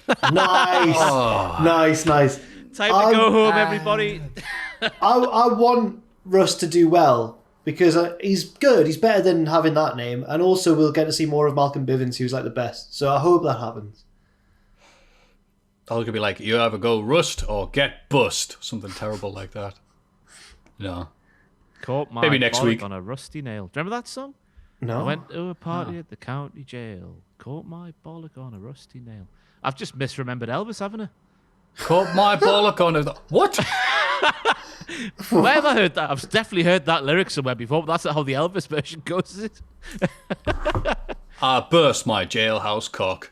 Yeah. Ross, well done. Jailhouse cock. That's very good. I'm trying to think of another Elvis phallic pun, but I can't. Nothing but a hound hog. Damn it. You know what? We'll take that one and move on. Yeah. Balor wants to... speaking of cocks, Balor wants to take on Lorcan and Birch, but Regal won't let him do it alone. He needs to find a tag partner. Eventually asks Kyle O'Reilly, who accepts. Oof. But there's tension, because he just walks into the Era's locker room. Whoa. Let's take things. I love William Regal's office decor. Just black walls, black everything. He's a big fan of Dwight K. Schrute's style of management, is William Regal. Just using black to intimidate everyone who steps in, who dares to step in his office. That's a fantastic little point I picked up on there that neither of you two understand, but that's fine. We'll move on. I've not seen the American office. But hopefully someone in the comments has. I appreciate that. Thank you. You're welcome. I didn't get it, but I appreciated it. Now you know what it's like to be me. Yeah, I know, right? Santos Escobar cuts a promo with the stable saying the lads are going to win the Dusty Classic. Lucha House Party come out to fight and probably win at this point. But the numbers game is too much until Kurt Stallion evens the odds and helps send Escobar and co. to the back, as wrestlers tend to do. Quick, let's get out of here. Okay. But who cares about all that? Taking inspiration from Team Taz and running away. Yeah. Timothy Thatcher beats Ciampa in the fight pit. Yeah. Yes. And the two share a manful stare down afterwards. Because Thatcher may lose the first match in the feud, and maybe even the second one, and maybe even the third and fourth one. But he's not losing the fight pit. Oh no. It was cool. It was different. It was different to other fight pits even. Yeah. Thatcher main eventing is great. Thatcher winning is great. Thatcher having a gimmick match that's his own is great. The finish was great as well. Ciampa getting his leg caught in the cage, and then Thatcher taking advantage like any experienced fight pit man would. Fight pit man, going down the fight pit. But Thatcher weighs a whole 21 pounds more than Ciampa. Who would have thought, eh? Does he? Did the weigh-ins, the official weigh-ins? Actually, he's a lot bigger, isn't he? Now that I think about it, Ciampa's probably deceptively short. You're right. I thought they were quite similar stature. Mate. I'm always picturing Ciampa next to Gargano, who he's taller than. Who is a small man. Okay. Not that there's anything wrong with that, but yes. Yes. Matthew, you've, I'm assuming, met Thatcher. Timothy, not. You've... Yeah, you're confusing me with Pacitti. Go on. Oh no. Is he tall? Is he big lad? It's what people notice the aura makes him bigger. Is he tall? Not well. He's taller than me, but that's is he not saying tall? much. It's like interviewing a politician. So he's not. Yeah, what do you mean a tall comparison to what? He's taller than me. Regret not giving the kids meals, Maffew. Did you threaten to overrule him? Yeah, I did not overrule him. Did you threaten to overrule him? Yeah. I'd say so. Yeah. Okay. And he's broad. Ciampa wasn't that tall when I met him. Right. I didn't know you met Ciampa. Maybe he got as well. bigger. He's absolutely shredded as well, to be fair. I know, again, I'm as bad as the people who talk to me. Yeah, but it may be ripped and it can deadlift a car, but, wasn't that taller than me. Yeah, it's not... I'm not trying to disparage either of them for being... yeah. Yeah. It's all right, because on WWE, they're all, suddenly 3 inches taller than they are in real life anyway, so it's those magic pills they have them all eat. But when you meet the Americans... They're 3 inches taller than you expect in real life. They're just a bigger species altogether, aren't they, the Americans? All those NBA lads, all their 7 foot. Oh, it's amazing. I'll never forget when Sandow came over and he was just Maasai. And loads of them were actually huge. Obviously, Hager as well. Yeah. That's the sad conclusion of a massive week of wrestling. Yeah. It was good, though. A good week of wrestling. There was so much wrestling, it was almost as tall as an American wrestler. There's the end bit. There's the seg. Let's have a rummage in our mailbags. Let's look in the crazy, crazy world of the Cultaholic Mailbag. Yeah, strap yourself in. Number 1. What's up, guys? So, I'm writing into the mailbag so I can ask you guys about your phrases that you use. I'm from the United States and want to know what y'all, that's what I typed, y'all are saying sometimes. I have listed... No. Oi. I'm from the States, and just so you believe me, I'm going to say y'all now. Yeah. Undercover American. It's Ross again. So many faces. I have listed below some phrases that y'all say. And get out! Get out of the mailbag.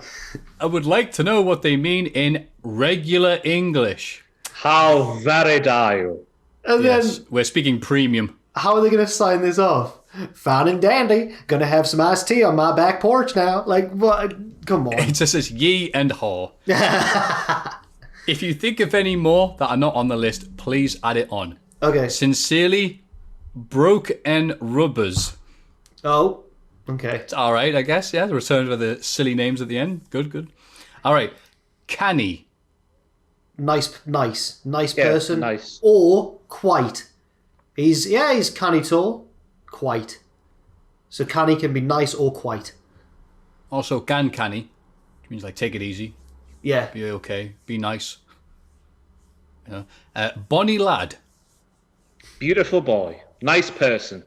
Way there, bunny lad. Or just a general term to say, hey there, you man. Mm-hmm. Yeah, could be affectionate term. I mean, Ross is a bonny lad. Jack is a bonny lad. But Piers Morgan, he'd be bonny lad. Hey there, bonny lad. Like Pac does in threatening ways. Howe man. I was going to say Hadaway, because it's the Durham. Go on. Howe means come on, and it can mean that in every way the come on is used. So, except when I tried to explain this to Pacitti, and he said, so like, Howe my face. And I was like, not come on like that. Come on in every other context that it can be used. Like, come on, I know, what a dirty man. Like, come on, let's go to the shops. Howe, let's go. It can be an exasperated come on, like, Howe, man. All that sort of stuff. Can't be serious. Yeah. Or like, how are the lads? Or like, come on in a triumphant way. You're like, how yeah. Yeah. All I'm picturing is people stand up after a goal and be like, how man. Yeah. I've heard the expression, how man, and a packet of chips. Oh, no. I've heard that before as well. Yeah. I think the guy was just really, really into it. I've heard Hadaway an S word. Yes, but you can't order that from the shops. Knackered. Tired. Tired. Yes. Turns out this is a bit of an insult in Ireland, but by the way, if any people from Ireland think we're being horrible by using the knackers term, we're sorry. Apparently it's a derogatory term for gypsies, but yeah, to clarify, I actually think they answered this. Yeah, I didn't know this until knackered just recently. means knackered. Just if I'm knackered today, I'm tired. Yeah, except the knacker's yard. The knacker turns horses into glue, is how I got told. So where does cream crackered come from for other people who aren't Geordie? I was just rhyming slang for knackered. Yeah. But where does it come from for people who aren't Geordie? I don't know. Yeah. I'm sure that I've heard. Bloody hell, I'm tired. I'm sure that I've heard other English people say that they're knackered. No, maybe not. Don't know. I don't think I ever had. No. Yeah. I got told it was offensive. Like school said, "Hey, I'm knackered, teacher," and she went, "Don't say that." What? Maybe in the northeast, we're the only people in the UK who get tired because it's so grim and cold up here. It's so wet and dreary. I had to walk 4 miles in just me socks for a pint of milk. I saw a really good tweet the other day. It was this girl. I think she sounded like she was from Manchester, and she was every northern song in a northern character singing in a musical. So funny. It's what people think of the North, isn't it? It's what Southerners think of the North, which is like tiny huts in the middle of the North. Oh, that was so good. It's so funny. Oh, hey, up! It's Little Prince Poncy Boy from down south. It's so good. Hey, it's not much, but it's what we've got. Yeah, yeah, nailed it. I'm gonna knock you on your head. It's so good. I think this person saw that video and he sent this question in. Can you explain what this means? Lush. University? Never heard of it. Anyway, lush. Nice. Delicious. Barry. This person is a fraud. This person is a fraud because we never use the word lush, I don't think. I don't think we'd use that on this podcast. We don't use it, but lots of other people do, I guess. But I think I've said the word lush a few times. Have you? Pure lush, that like pure lush. Oh right, yeah. Bloody cheesecake from Lidl's, pure lush. Bum. Mint. Good. Another positive things. Oh, that was canny mint. That was mint. Very good. To be looking at a picture of Finn Balor. Like in Tomorrow Never Dies when he says, "I'm just a professional trying to do a job," and Bond says, "Me too," and shoots him. I thought he says mint. Mint. Oh really? That's when I learned that mint was, I'm just a professional trying to do a job. Mint. I thought that, and that's what taught me that mint is not a universal term. Bond wouldn't say mint. That's awesome. Thank you for that.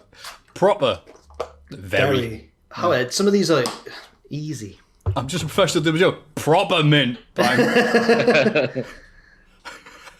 Nout. Nothing. Nada. Zilch. Squat. That many. Why, man? Absolutely. I agree. I find what you are saying stimulating. Definitely. Why? Yeah. Do you think Steve Bruce is a horrible manager? Why, man? There you go. Yeah, that's it. And Gan. Oh, go. Go. Yeah. Just means Gan doon the tune. Ganning down the shopper roomies. Going to the shops. Yeah. To buy some broken rubbers. Yeah, there you go. It's easy. So yeah, Gan Canny, go and have a nice time. Did they end up by saying Gan Canny? No, I just wrote if you translated it sorry. The fish from the Hitchhiker's Guide to the Galaxy in your ear, and someone shouts, "Oh, Gan Canny!" Go and have a nice time. P.S. If you guys would like to know any of our phrases, I'll be happy to write back. Well, I don't, because you're not a Southern American. You are a fraud, sir. It says PPS. I'm from the South. So are you both? So a lot of phrases use. Hey guys, just want to know what some of your slang means. What y'all have been talking. Why do you call horrors whores? Listen, Americans don't really do that much, and I feel like it's got in under your skin. That they don't say it very often. Well, how often would you say horror?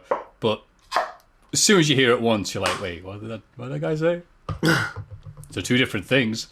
If you are from the South, then let us know where, and let us know how many cattle you've rustled, and then I might believe you. Oh, there we go. We're just going to do all the stereotypes of them.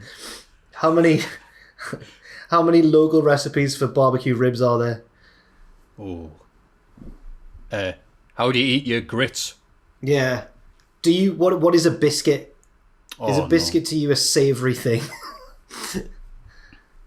It's just I know when they say biscuits, they go on. It's a dumpling, isn't it? Yeah, it's a dumpling. Yeah. Dumpling. Biscuits and gravy. Vincent Dumplings. Yeah. Anyway, thank you, Southern American. Number 2. Hi guys, just want to say thanks a lot for all the great content over the past year. Thank you. Oh, he's talking to Tom. Just want to say thanks a lot for all the great content of the past year. Like many others, not being able to work because of everything going on, just all the content Cultaholic puts out every day helps break up my days. Oh, cheers. You're welcome.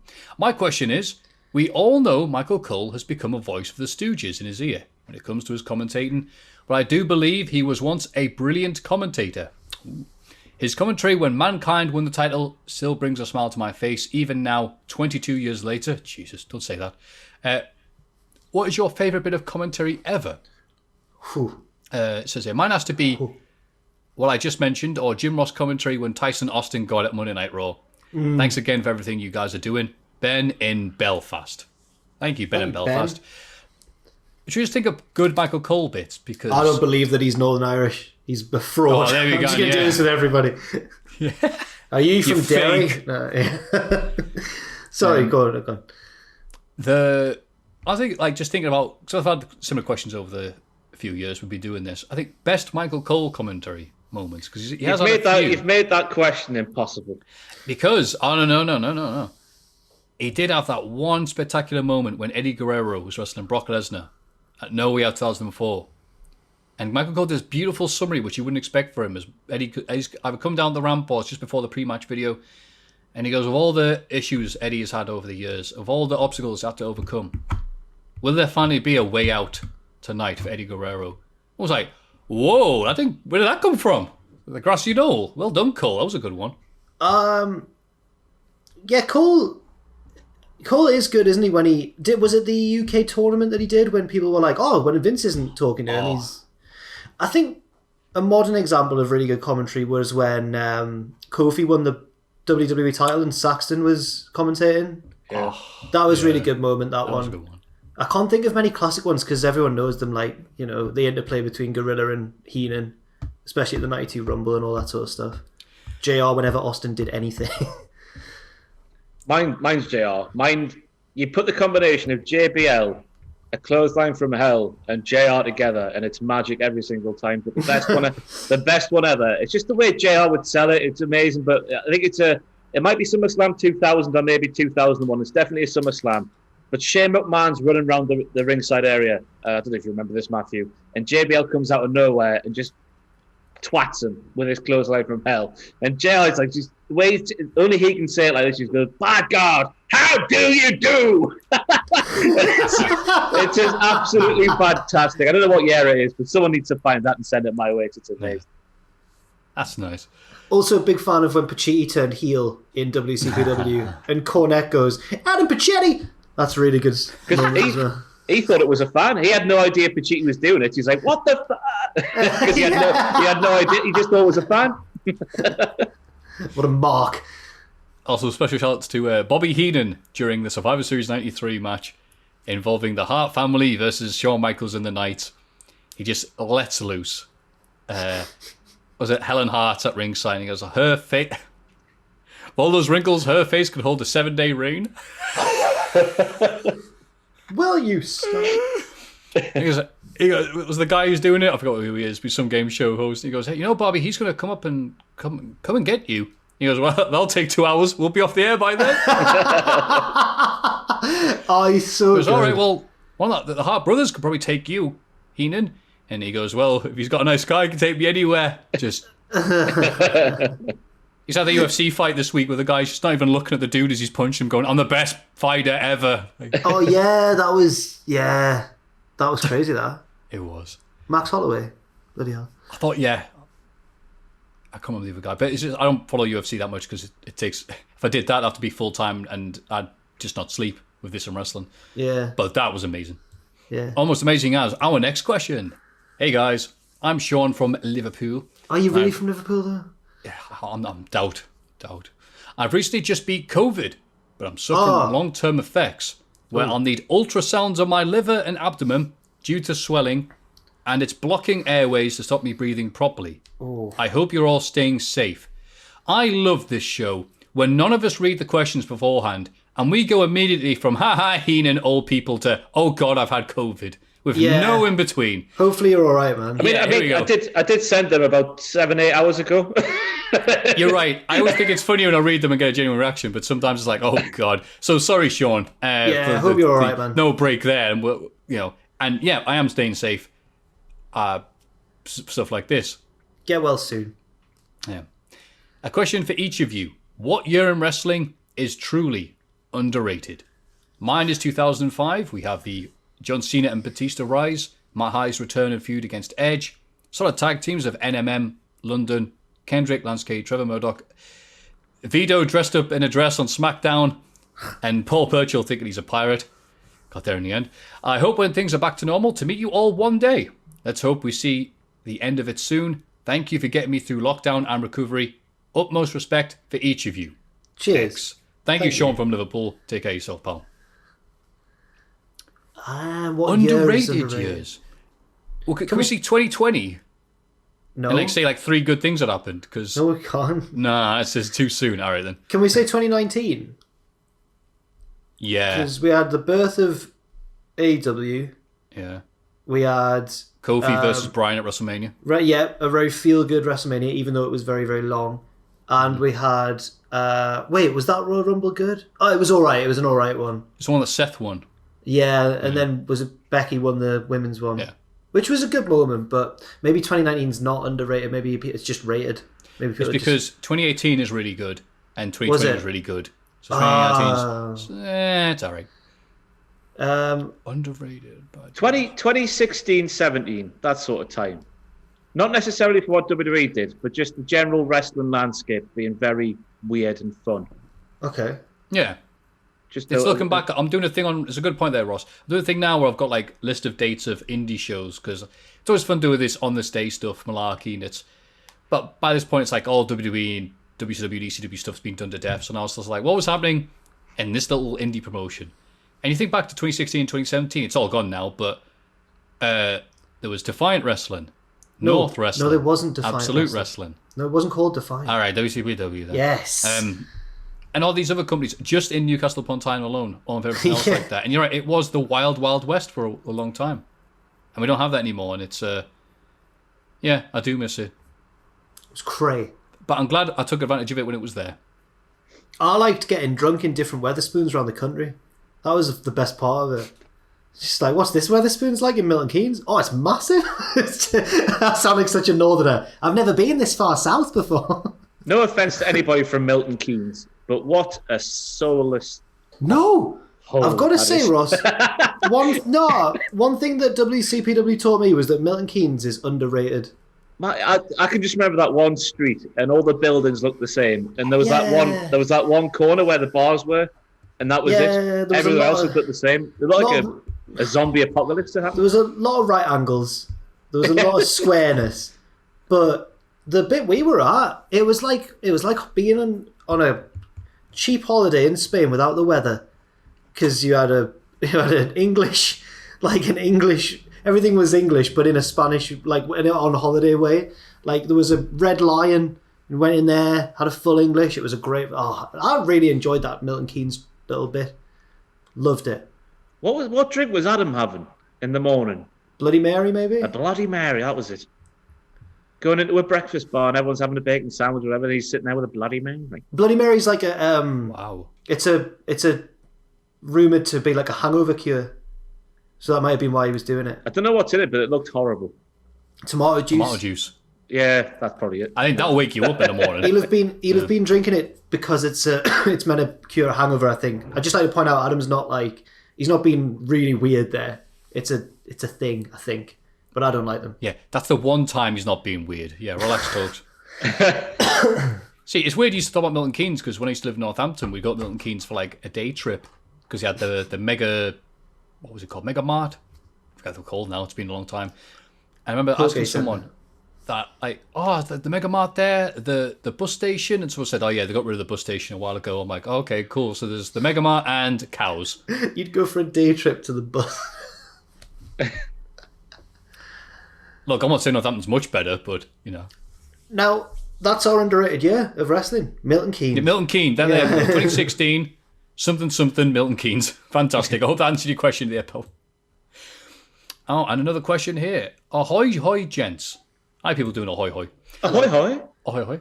Thank you for all you do each week to bring joy to our lives. 2020 was, for the most part, a real fudger in all our lives. I've not heard that expression before.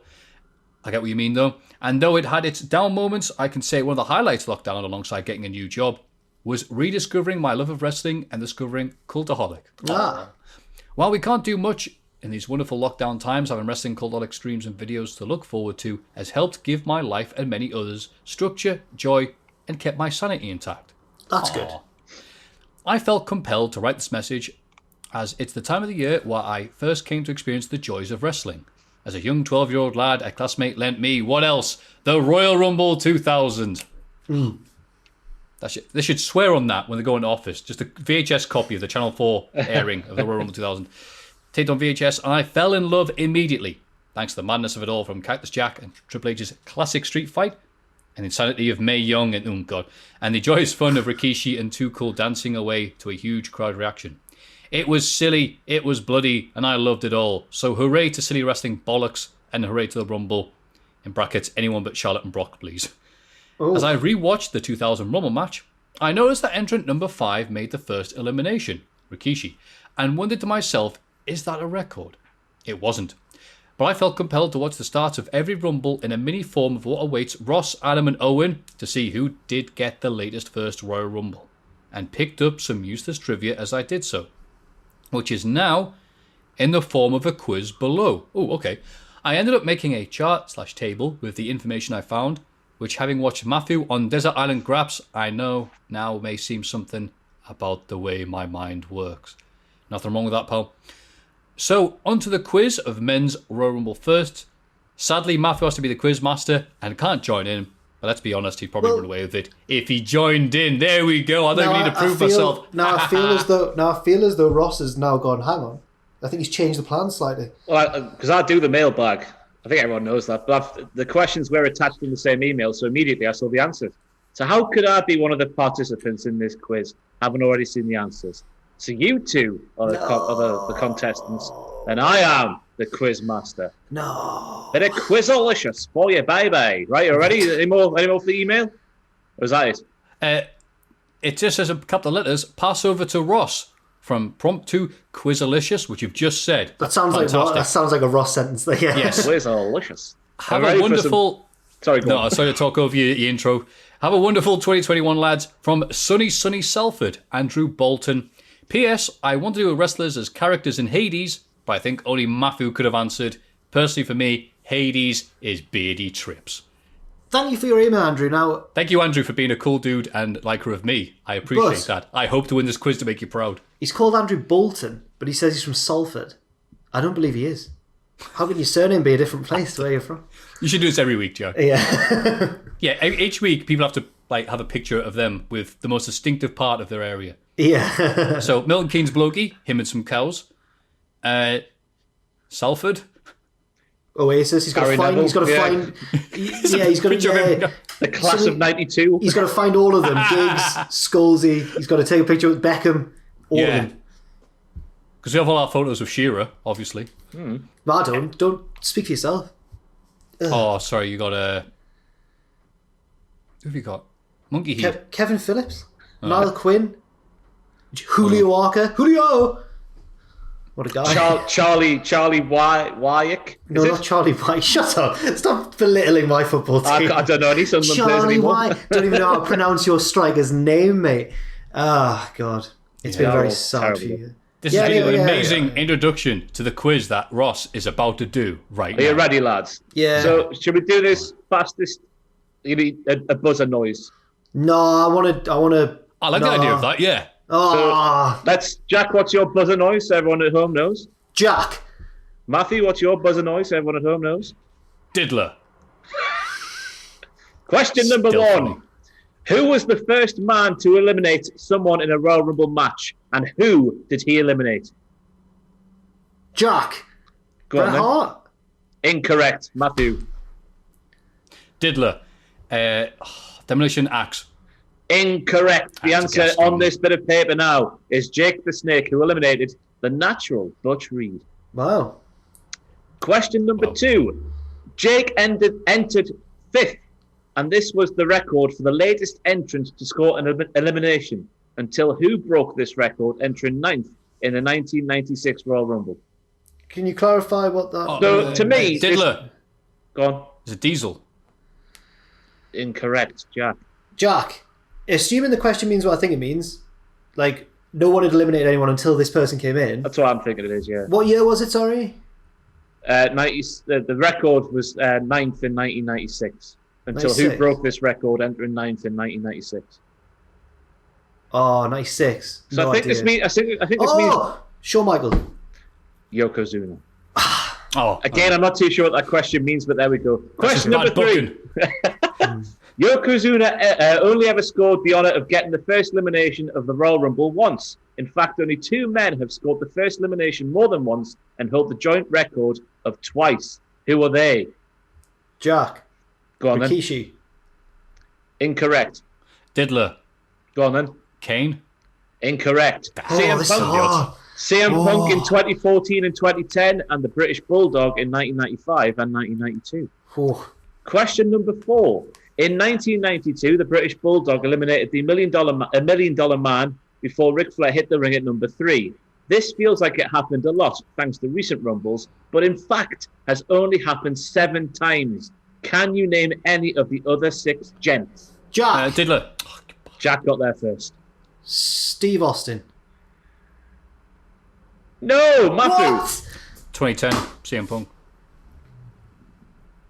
It's not written down there. The other 6... Because he wasn't in the first 2, I don't think. Oh, bollocks, yeah. Yes, that's right. Then, well, we've already answered now, but Lesnar. No, the count of 3. I will count down from 3 to 1, and then I'll let you do your buzzers for another. No, I've already said no. 3, 2, 1.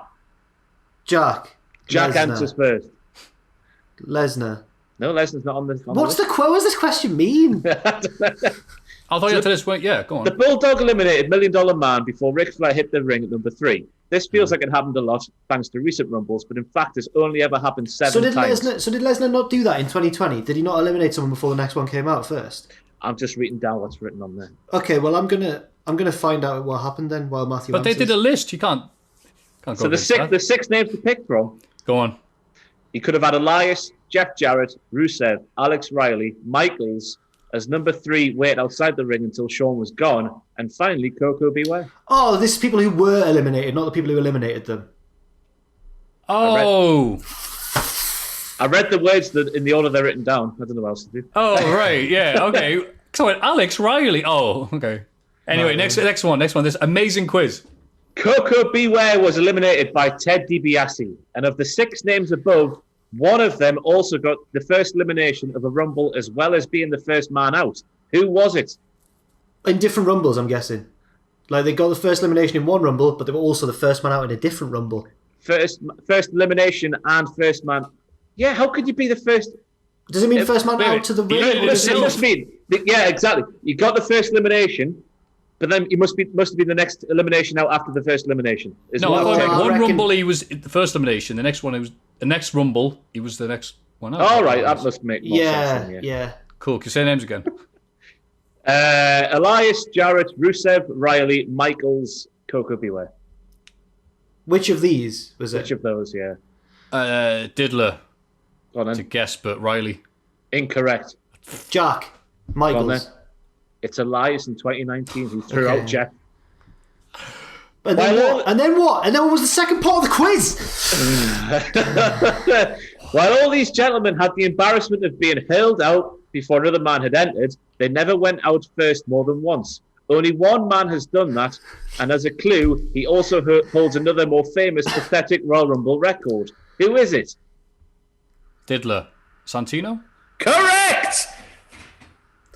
This quiz, right, is like... Can we end it there? 1-0. No, there's one more question to go. Can I just give an example of what this quiz is like? It's beautifully written, and I appreciate it, but it's like, the question's like, where is Newcastle upon time? And then if I went, the northeast. Incorrect. It's actually 14 miles north of Sunderland. It just goes in far more detail. The answer was Northumberland. Yeah. Finally, while many superstars won the Royal Rumble on their debut entry, who was the only winner to have the Rumble be the first match he won?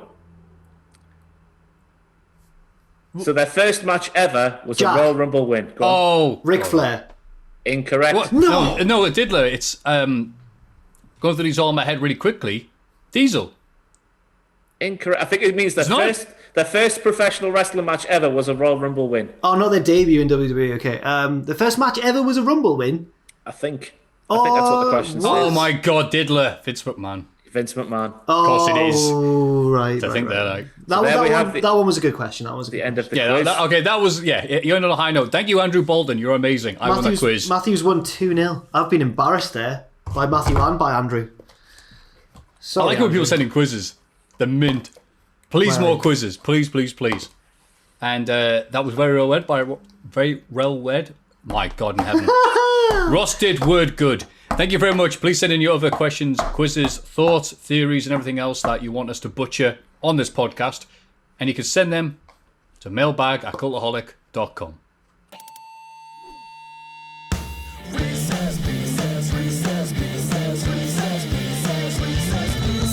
And if that amazing quiz wasn't enough, we also have Reese's Pieces. Just like to say, I feel like I was a bit harsh on Andrew there, and I appreciate his quiz, and I appreciate the effort that he went through. Thank you, Andrew. Yeah. I'd feel bad too if I came second. Tope Con, good evening, pedophiles. Oh, no! Really combining the jokes here. I've noticed in a few Reese's Pieces over the last few months, people absolutely shoehorning their occupation into their questions, contrived as they may be. They do! They do. Really do. Get them. Get them. I love a bit of arguments in the mailbag. Go on. The fans are revolting. When listening to these, I thought to myself, I'm not above that, so here we are. Here in Australia, we're about to start the new school year. I am a high school teacher and thought, how can I use that to make some Reese's Pieces questions? So here's my challenge for you. Jack, can you please stop playing with your bottle? Yeah. Thank you. Sorry, sir.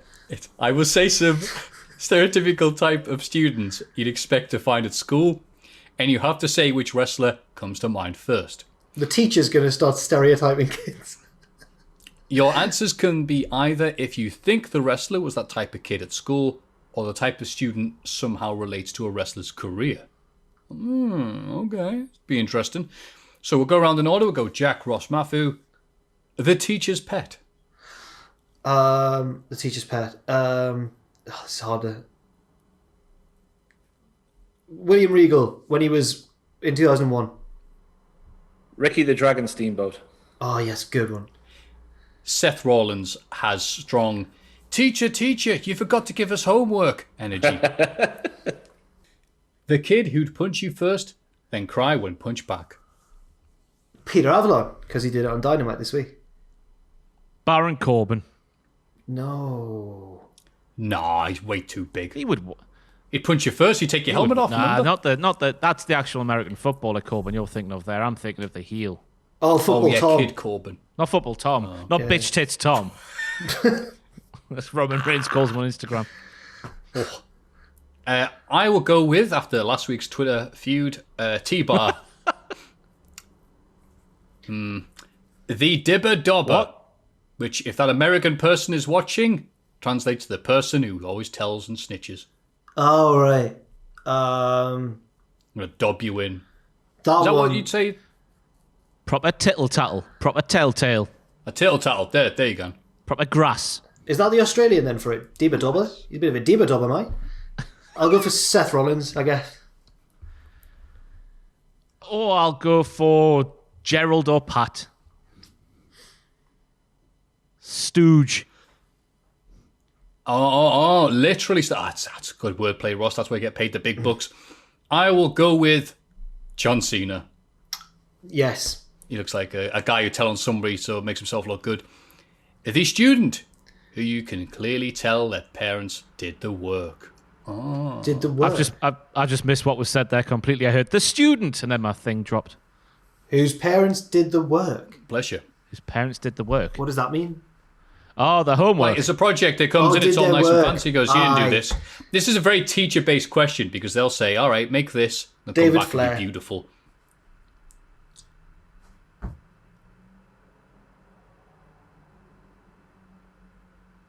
What's up? Are you all right, Ross? My internet just dropped out again. Yeah, but we thought so. But we cut to you and you're shaking your head. It's like, oh, you're I just don't understand why it happens in this office where I'm alone and there's no one else here. Is it my go, is it? I went for David Flair. It is. Did you hear the... Yeah, I was going to think Rollins, Authority era Rollins. That's what's getting my mind there. Cool. Where's Briscoe? I'm still blocked by Gerald Briscoe on Twitter because of saying something. I think I said about him... How does Gerald Briscoe feel about having a son that's older than him? Oh. Because he just looks so rough at 23rd. Anyway, I digress. The Dropout. The Dropout. John Moxley. John Moxley was mine as well. Yeah. Perfect. Doing cocaine in the library. I hope he does cocaine before writing his book. I have to go. He's annoyed. That's why he's so frustrated, because he had to go to the public library to do that now. The kid who tried too hard in PE. Tony Nese. The masterpiece, Chris Masters. Ricochet. Yeah. The kid who's always late to class. Papa Shango. Riddle. Oh, yeah, Riddle perfectly, yes. The weird drama student. Cara Noir. Who's awful at acting? The weird drama. Yeah. Bear in mind, we have a time limit, Ross. Yeah, The Miz. Sorry, got fastest 4:30, The Miz. Kenny Omega. The rumor spreader. Oh, I'm taking them too literally, but just Joe from the Attitude Era. Oh. Yeah. Charlie Caruso. Oh, yeah. Ryan Satan. The kid who tries too hard. Dolph Ziggler. Oh, tries too hard. Oh, I've had a brain fart here. The kid who tries too hard. I'm trying to do fastest thought hit first here. I can't. Come back to me, Maffew. Save the segment. I also say Dolph Ziggler. I'll say Ziggler as well. Then. The kid who always copies other students' answers. Dolph Ziggler. I'll try and go for I'll go for Ziggler as well. I'll be here all day. So badly stereotyped in this, isn't it? Yeah, Miss, I wrote this answer because Shawn Michaels wrote it down 10 years ago. The kid who spent the whole time gaming. Xavier Woods. Who was Jessamine Duke this week, wasn't it, NXT? Because she's doing up, down, down content, wasn't she? Oh. It's a good one. There you go. I'll go with Miro. Because he has the Twitch. And he plays the arcade machines. And he does the thing. Very convincingly. The kid who copies what the cooler kids do. No. No more Dolph Ziggler. The kid who copies what the cooler kids are doing. Spike Dudley. I don't know. Jason Jordan. Oh. In the Shield that time, wasn't he?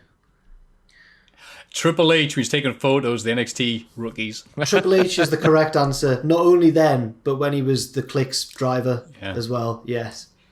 The kid who always gets sick. My mind went Darren Anderton, but he's not even. He's a footballer. Kid who always gets sick.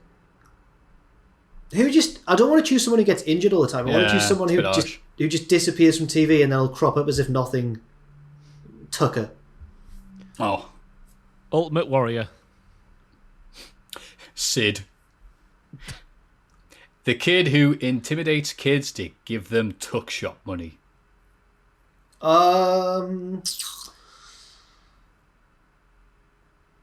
There's lots of intimidating people in wrestling. Oh, Ryback then. Ryback. Lars Sullivan. Riker. The kid who pulls an A out of their ass despite no effort. Oh, Carlito then. Rob Van Dam. Yeah. I'll go with Pac, because I think it was Martin Stone who had that story about him that went on for ages, that he did a tour of Japan with Pac, And Martin Stone, I believe, is writing down all the stuff he's eating, at what time he's eating it, get it properly, all this stuff. Pac, in the meantime, spent the entire time eating cereal, either with milk or just with his hands, I forget which. And by the end of it, Pac had put on more muscle than him, and he was fuming. What a freakish man. What a freakish kid. Thank you for everything you've done, even though life has returned to just about normal here in Australia. Bloody hell, has it? Yeah. I know all your extra effort over the last year has helped so many people in these crappy times. Jake, a.k.a. Barbara Sack from Twitch. Oh, thank you very much. Thank you, Barbara Sack. We expect to see you not just supporting Cultaholic FC, who have renamed themselves after other unfortunate name, and Jack's channel, not only watching Ross play Football Manager, but me playing FIFA. Oh, beg your pardon. FIFA, and playing whatever I'm playing on Saturdays at 6 p.m. GMT. Oh, you'll be asleep by then, won't you, in Australia? Oh, well, you can watch it later on. Yeah. Thank you very much for that, Reese's Pieces. If you have any Reese's Pieces of your own, you can, of course, send them to the exact same place as the Mailbag, which is mailbag@cultaholic.com. Let's pause the podcast and have a bit of COVID chat. Any of you two know why we haven't copied Australia over here? Why we haven't just shut everything down for 3 months, got it all done in 3 months instead of finding about for 3 months here and 2 months there and 1 month here and all that stuff? Probably Tell me why. The government aren't very good. Yeah, and I made the mistake of I'm going to go to bed, let me just get my phone to put on music. Oh, what the hell, I'll just have a quick look at Twitter and see the news, which is obviously what you want to do before you want to go to bed and have nice dreams. And I didn't realise this, and I think I was much happier not knowing this. The experts, I'm going to get this completely wrong, but it doesn't matter. The experts have said, all right, well, with the way the antidote works, you get a jab once and you're supposed to have a jab 4 weeks later, I believe, more or less. The government, for whatever reason, said, we'll do it 12 weeks later. And there was a report that said, no, that's not going to work as well. Why have they done that? And it's just very frustrating looking at it and going, why are we doing that? Yeah. Hello? From what I can tell... So I'm eating cheesecake. It seems like the government have massively underestimated how bad it was going to be, and then put the economy ahead of other things. Like the eat out to help out thing was a mistake. And my least favourite part of all of this has been going on watching the news, and the politicians are talking to us like we're naughty kids, saying like, well, we all need to try harder actually, but get out and buy some food to help the economy. Like, what are you on about? Yeah. Which is translated to big businesses or be okay, and the people who are in little businesses and small shops, ha ha. Well. Ha ha. Well, I voted for Kodos. That's a Simpsons joke from Maffew there. I know. But I didn't vote for them, so they can do one. It's all right. Brexit will save us. Bloody Pachiti and all these mates. Pachiti hates this being a Tory narrative, as he would. And you know what? Who started that? Was it Ross? No, it wasn't me. I think I'd said a few times. I thought everyone else did it. I thought it was a combined effort. We all jabbed him. I thought it was Ross because a few years ago, Ross started a narrative about me on Twitter, pretending that I was in a relationship with Susie Kennedy. He'd forgotten about that. Oh. I took a picture of them, Maffew, behind their back. What happened was, right, rumblings had already started, possibly fueled by Ross, right? Just to clarify, me and Susie were pals, but we were never romantically involved. And there was one day I went and just looked out of a window, and it was like cold or something. She came over and just put her arm around my shoulder, and we were both looking out this window. And Ross spotted his opportunity. He just snapped a quick picture of us looking very much like a couple. And then, yeah. As if they had asked for this picture to be taken, Maffew. It was that good. It wasn't really well done. It was really opportunistic, though. Like, it was very well done, sadly. And then it took a long time for that rumour to die down, actually. I don't know where that must have started, though, because I was never in videos with you and Susie at the same time. So it must have started from somewhere else. I just latched on, because that's what I do. See what's popular, latch on. We were never, nothing ever, I don't know. Don't know where it would have come from. Because we were a boy and a girl on YouTube, and that's what people do, isn't it? Shipping, yes. Yeah, yes, that's exactly it. Well done, mate. And... You know, that type of thing is... Do I get a gold star? Yeah, I'm so proud sometimes when it's obviously... just one of the best things about this podcast is the fact that we're, even though we're, three nerdy lads, whatever, watching wrestling when we should have given up and gotten real lives, but we are still, even though from roughly the same area, very different. So when I hear Ross doing his absolute best to fit in with some of the stupid internet stuff that I've just taken for granted all these years, but really is stupid internet stuff, and I hear you say a term like shipping, I'm like, yes. You have to remember. That's when you put two ships together, isn't it? No, Ross, no. You have to remember that Ross is a wrestling fan, so there must be some part of him that can wrap his head around the stuff that you are into. It sounded so condescending. The weird Maffew stuff. I don't have an issue with Maffew being into stuff I'm not into. It's just I'm not into them. So when he says references, I feel like I don't make a reaction because I don't get it. Right, I'm not going to Ross go, is right. the stuff I don't get, it's fake. Yeah, true. Yeah. True. And Ross is right. It's like, let's have a conversation. I'll talk stuff you don't understand, and you can look confused. Oh, that's a great podcast, Maffew. While Pacini zooms in and out from the secondary camera. Fantastic. We need to do a Twitch watch along of that podcast. Please, yes, we do. No, We do. Yes, 100%. Yes. No, please, God, no. yes. Please. I'd love to watch that podcast back. All roast each other with the Twitch chat. Yeah. Please, no. No, it's going to be so bad. It's going to be great. No. We'll have to, Who wants to do on theirs? Because mine's like gaming and whatever. I mean, you just started yours, Ross. You could do We'll just make it a special event when the lockdown's finished. We'll all get three together. of us on the all three of us on the podcast. We'll get it downloaded so we can pause it here and there and talk about it and whatnot. And yeah, we'll do it soon. Can't I wait for that? Cool. I've no idea if any of that is going to be in the finished video, but it was nice that we talked about it. Yeah, it is. It will be. Yeah. Oh, we're going to leave that in. Oh, by the way, those numbers that I said, they're just off the top of my head. Please don't take them as fact. Go Google. Yeah. People getting the COVID news from Maffew, bloody hell. It's Cultaholics. Big question. What a great podcast. And this week's big question, that I'm sure you've all answered in the comments already, is who is going to win the Rumbles this year in 2021? Rumbles? That's right, silly person who only watches wrestling because their kid watches it. There's 2 this year. And so far announced, probably be more by the time this comes out, Daniel Bryan, Bobby Lashley, AJ Styles, Randy Orton, Otis, bit of a dip in quality there, The Miz, Jey Uso, Cesaro, and Jeff Hardy are in the men's. Apparently The Miz's was announced not on Raw, not on Twitter, but on TMZ. Oh, nice. That's very Thanks, good. Ryan Satan. The women's rumble so far has Nia Jax, Bianca Belair, Bayley, Mandy Rose, Dana Brooke, Peyton Royce, Alexa Bliss, Shayna Baszler, and the eventual winner, Charlotte Flair. No, What do you like, eh? What do you like? She's not going to win. Hey. But that should be the topic right now. Who do you think is going to win the rumble? Let's start off with you, Ross. Women's, I'm going Bayley. Because I don't know what I've seen somewhere in the media of the wrestling. I don't know if it was on SmackDown or whatever, but she was hyping up everything that she's done in her career, and the Rumble's the one thing she hasn't done.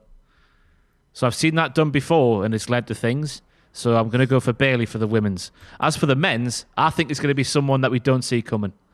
Someone like Adam Pearce. Someone like insert up-and-comer on the roster who isn't very prominent at the moment. I don't know who that might be. But I think it's going to be an outsider. I can't see Big E. I can't see it happening, me, for some reason, even though I was fully on board for the longest time. I can't see Big E happening. So I'm going to go for somebody who is an outsider. Do you think that maybe it would be someone on Raw or SmackDown, like someone who challenged Reigns, or just someone for Drew? I've got no idea. Because I was thinking, would it be someone like Cedric, or like someone higher up than Cedric? Yeah, somebody like a Cedric, or someone, Right. like just someone that a proper shock. Because we've never had a proper shock in the men's Rumble. Del Rio was a bit of a shock. Was Yeah, it? He was up and coming at the time, wasn't he? Yeah, and by the time it got down to the final few, you were like, well, Morella or Del Rio. Yeah. Sheamus was a bit of a shock. Or at the time, was it?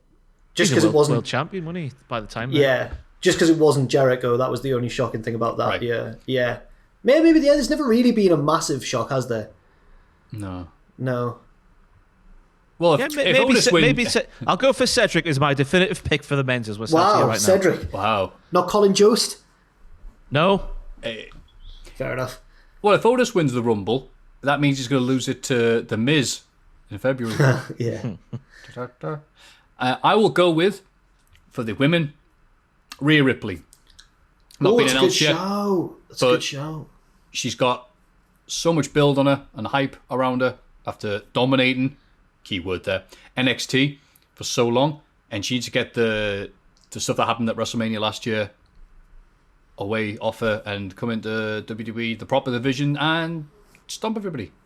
That's a good show. I reckon you might be right there. What are the odds on Rhea Ripley at the minute?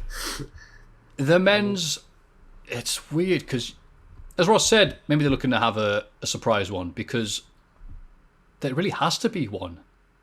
Given what's happening with COVID and everything, and the SmackDown's building up people like Big E, like Nakamura, like Cesaro, Jey Uso, maybe Daniel Bryan, one last run and all this stuff. It really is more interesting than it has been for some time. Raw, I don't care. Whatever. Have Drew take on who's still got him from WCW. Diesel at WrestleMania and be done with it. But on SmackDown, I'm happy with any of those people winning. But just for the promo where he talked about building the hotels in Sami Zayn's arse, Big E. Do you want to know the odds? I've got Paddy Power up here. So my pick of Bayley is currently 9-1. Maffew's pick of Rhea Ripley is 10-3, second favourite with Paddy Power. My pick of Cedric Alexander, well, it's easier to say Maffew's first. Big E is currently 7-1, third favourite. See, he was the favourite not too long ago, so these can always change rapidly. Yeah, I'm trying to find Cedric. Give us a second. He's scrolling all the way past Vince, past The Rock. Past Cain Velasquez, past Tyson Fury, past Velveteen Dream, past Eric Rowan, past Dean Ambrose, in brackets John Moxley. Stan Hansen, he did a live signing this week. Past Conor McGregor, past Vince McMahon, past Matt Chapman. Who the hell's Matt Chapman? Matt Chapman? Matt Chapman. Is the guy who shot John Lennon? Oh, he's an author at Paddy Power? And he's more likely than Cedric. Nice. Wait, who's he above? There is Matt Chapman is the furthest out you can get at 275-1. Heath Slater 250-1. Vince 250-1. Robert Roode is 100-1. Shorty G is 100-1. Conor McGregor. Cedric's not even on. Not on. You have to request the bet. I'll have to request the bet, yeah. That can't be right. He's a bloody tag team champion. He's living. No, it is right. He's not on there. He's not on there. Well, I was going to go for a Raw. I'll do the women's one first, like we've been doing. I'll say I think / hope that Bianca Belair wins the Rumble. She is the favourite. Is she? She is the favourite. At least I was thinking that all the way until Maffew said Rhea Ripley. Then I was like, that'll be good too. So if either of those won, I'd be happy with it. If Bayley won, I'd be happy with it as well. The person I most want to win a Rumble is Sasha, but she's the champion, obviously, so that's not going to happen. But she's put in some great performances. Wasn't she the first ever entrant in a Women's Royal Rumble? I think she was number 1 in the first one. I don't know, let's check that list. What list? The quiz thing that we did. Oh, yeah. And then for the men's, it is an interesting one. But I was going to go for a Raw person. I was going to say Keith. But he obviously did recently actually have a match with Drew and lost. So I don't know if they'd book a rematch so soon for WrestleMania. But I'd like to see Keith win it. He's just going to have some cool moments in the Rumble. You know that anyway, just launching guys left, right and centre. So Keith or... I mean, Bryan would be a great story. And I'd look forward to Roman versus Bryan, but I don't know if they'll do it or not. Especially with Bryan losing recently. But there we go. I can tell you. And if you want to avoid the odds of the favourites, please just skip forward about 25-30 seconds now. Can you skip back 20 minutes and you'll avoid it there? I'll shoot on the fans now. Go on. I'll put my hand down when I've stopped speaking about it. Daniel Bryan, 6-5 favourite. Keith Lee, 4-1 second favourite. Big E, 7-1, third favourite. Brock Lesnar, 8-1, fourth favourite. Then Drew is 17-2, even though he won't be in it, will he? Goldberg is 9-1. Shinsuke Nakamura has come in to 10-1, and that's purely because idiots like me have put money on him. There you go. You say that Drew's not going to be in it once Goldberg's disposed of him. He's not going to be in it, is he? Goldberg will wreck shop, and then Drew will have to come out and be in the Rumble like a little lost lamb without his belt. I'm joking.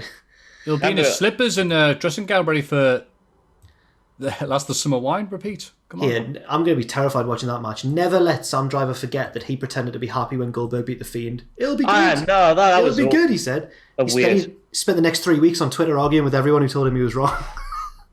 And it turned out to be crap. I'm going to put £10.50 on Bailey winning. Jesus, what's he doing? Oh my God. I've got £15.50 in my account. I had a deposit 20 quid. It's all right.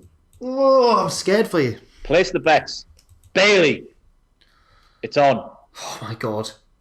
My active bets. Shinsuke Nakamura to win the men's rumble.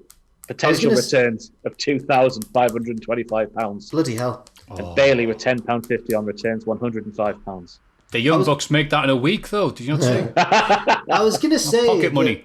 Do we have enough people in the office now? Not physically in the office, but enough people working here to do a pool, but I don't think we've got 30 employees. Or we could have affiliates. We could have Jen involved and, Affiliates? Shouldn't have called Jen an affiliate, that's all.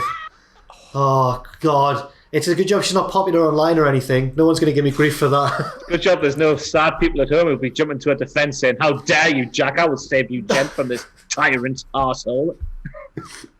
Oh, they're my favourite people. It's all right, though. It's all right, though, because you can always go back to Susie. No, shut up, man. Jen's got like an army of Dark Order minions who make a throne and carry her around. Oh, God. Is that going to be the big feud we're building to? Yeah. Jen and her minions taking on Pachidi and the train botherers. You know how Jen's like a good actress in that? I'd be really scared if she was really angry or mean one day, because I wouldn't know I've never seen her like that, and I think she could do it really convincingly because of her acting background. And I think I'd be really scared. I'd be really disturbed by that. Yeah. Yeah. That'd be really awful. I'd like to see that. I'll tell you what's not acting, though. This PSA. Stop being creepy towards Jen. Says Ross, leaping to her. No, I'm joking. I know. I can see it. It just makes me uncomfortable.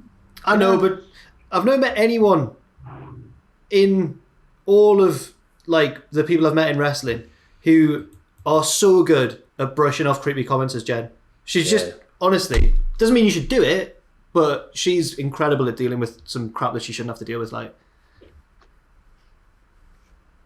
anyway. On that happy PSA-filled note, you too, Maffew. I can see you thinking about this. I can see you going for it. Demons right now. Thank you very much for listening and persevering in some cases with the Cultaholic Wrestling Podcast. Jack, what have you got to plug?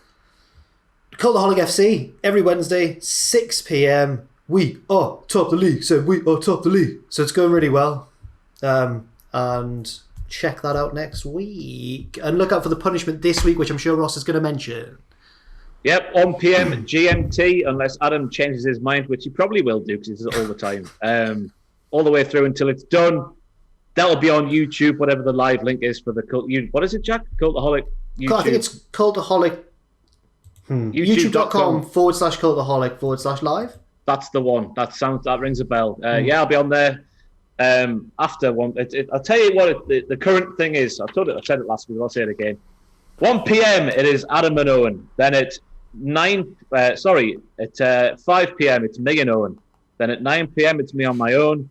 Then at 1 a.m. Leader takes over until 2 p.m. the following day when it's me on my own. And then roughly at 6 p.m. it's me and Owen all the way through until 1 a.m. So that's if we do things on the hour, every hour, starting a Rumble match, but that won't happen. So we'll see what happens for there. There's your rough timeline. So if you want to catch your favourites. I'll be on the Twitch, though. It's 6 p.m. GMT, Friday evening, playing with Newcastle United. Mr. Youssef Fafana dominating the midfield and other assorted players who have signed. Telling Steve Bruce how to do it. But that's it. Yeah, SmackDown, WTF on Saturday. Sam doing the graded. Me and Sam on the news. There's your weekend. Maffew?